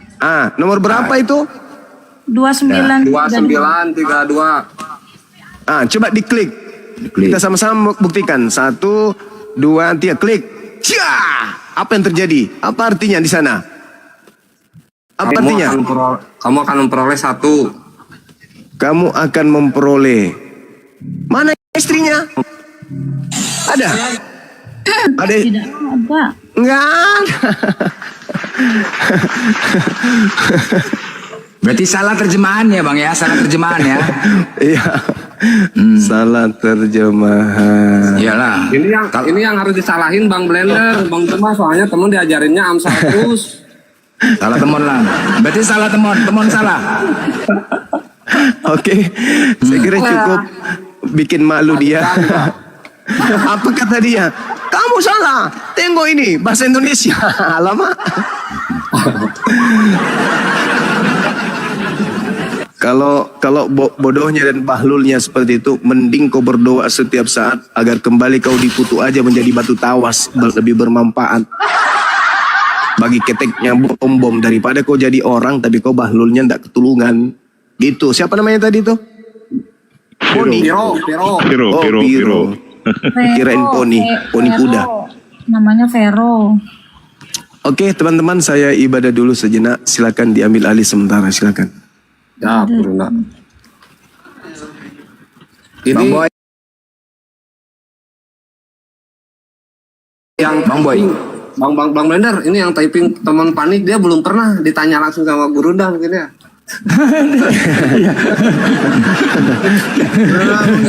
Jangan kabur dulu Juma. Kita dulu Mau beribadah. Aduh. ya baru naik udah mau kabur. Iya, mau ibadah. Kau apa? Lebih penting ibadah lah longor daripada kau. Kau pun longor aja kok. Empat rakaat aja, 4 rakaat. Ibadah dulu. Begitu naik Bang Boy. Gak usah so hebat kau, gak usah so hebat. Ibadah dulu. Macam hebat kali kau. Kau pun longor. Kalau udah semut teriak-teriak aja terus. Bukan, ibadah dulu. Telepon yang gini semua Bang Blender, masalahnya datanya yang gini semua. Ibadah dulu, bukan kau. Ibadah lah. Kau kan longor kau. Udah mon. Kau mon nggak ditanya, semua grogi terus. Kau mon goyang-goyang, udah mon. Pening kepala, kebanyakan kali goyang. Kau goyang sana goyang sini, udah groginya udah kelebihan, udah per. Lagian di mana? Di Bibel itu ada larangan Poligami, boy, di mana ada larangan poligami di situ? Matikan kameramu Temon dan Di mana ada larangan poligami? Di Bibelmu coba tunjukkan kalau ada larangan poligami. apa? Lanjut Bang Blender. Bahkan di Keluaran 21 ayat 10 itu coba dibuka Temon. Keluaran 21 ayat 10. Nah itu. Keluaran 21 ayat 10 itu jelas. Gak apa-apa. Berdiri dua orang. Saya diskusi sama siapa? Sama Ustadz Arif. Itu coba ditampilkan lagi. Keluaran 21 ayat 10 tampilin. Tampilin. Ya di sabda juga. Jika tuannya mengambil perempuan lain, maka jangan kurangi makanannya, pakaiannya, dan persetubuhannya. Ya benar. Apa pertanyaannya? Ya di mana ada larangan poligami di kitabmu? Pertanyaannya itu. Silakan cari. Oke. Janganlah kamu menduakan istrimu. Di situ dikatakan. Tidak ada dikatakan poligami, tetapi jangan menduakan istrimu. Di mana ada larangan? Coba di sabda ada beberapa versi kan? Ada beberapa versi di situ. Alkitab bukan sabda. Coba di LT di seleber gitu kan? Di mana? Yang mana? Iya, yang di bawah, yang di bawah. Jika seorang laki-laki gitu kan, ada kan? Enggak, bukan yang di bawah itu, bukan. Ada TL itu kan. Iya. Iya, yang mana? Yang TL. Itu TL itu udah di situ aja, gak kepinggirin tuh sama aja. Itu kalau anak laki-laki itu kan, ada kan di situ. Nah, kalau anak laki-laki nih. Ya baca. Anak laki-laki itu kawin lagi. Ayat 27, buka dulu. Bentar dulu. Biar dengarkan dulu. Kalau anak laki-laki itu kawin lagi, ia tetap berkewajiban untuk memberi makanan dan pakaian serta semua hak seperti biasa kepada istrinya yang pertama. Oh, dengar boy. Terus pertanyaannya apa? Tadi kan poligami kan? Loh itu kan poligami di situ boy. Di mana? Loh itu yang dibacakan Temon tadi itu. Mana ada dikatakan poligami di situ? Baca lagi Kak Temon. Aduh, budak kali ini orang. Jauh gila mau baca bahasa Indonesia aja nggak paham. Kalau anak laki-laki itu kawin lagi, ia tetap berkewajiban untuk memberi makanan dan pakaian serta semua hak seperti biasa kepada istrinya yang pertama. Kalau kan? Loh iyalah. Terus? Jikalau kan, berarti belum terjadi kan? Waduh. Terjadi atau terjadi? Sama nggak? Hampir sama nggak dengan ayat di Al-Quran tuh? Jika kau mampu berbuat adil, maka nikahlah 2, 3, dan 4. Hampir sama nggak? Beda itu, beda jauh lah. Kepala bapak kau tuh beda jauh. Kau yang longor kau. Blender, jangan pula kau sama-sama kalau program sama kita kami beda jauh itu. Kami pun nggak mau nyamakan dengan Bible kau porno gitu, sorry. Enggak, ayat-ayat ada dalam itu sama nggak? Berarti ini membolehkan poligami, itu kesimpulannya. Beda, yang kau sama-sama. Ya, mana larangannya mana? Beda. Larangannya mana? Matius 5 ayat 27 sampai 32, baca. Apa yang sudah dipersatukan Tuhan tidak bisa dipisahkan. Hanya maut yang bisa memisahkan itu. Di mana? Tentang penceraian di situ boy. Buka dulu baru kau teriak-teriak. Udah tahu, itulah dia. Apa yang sudah dipersatukan Tuhan tidak bisa dipisahkan. Gimana cara mempersatukannya? Bagaimana cara mempersatukannya? Ayat 32 Blender. Buka dulu.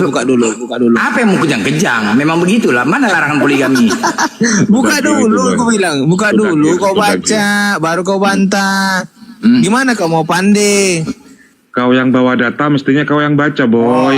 Aku yang tampilkan ya. Oke. Saya setuju. Bentar ya.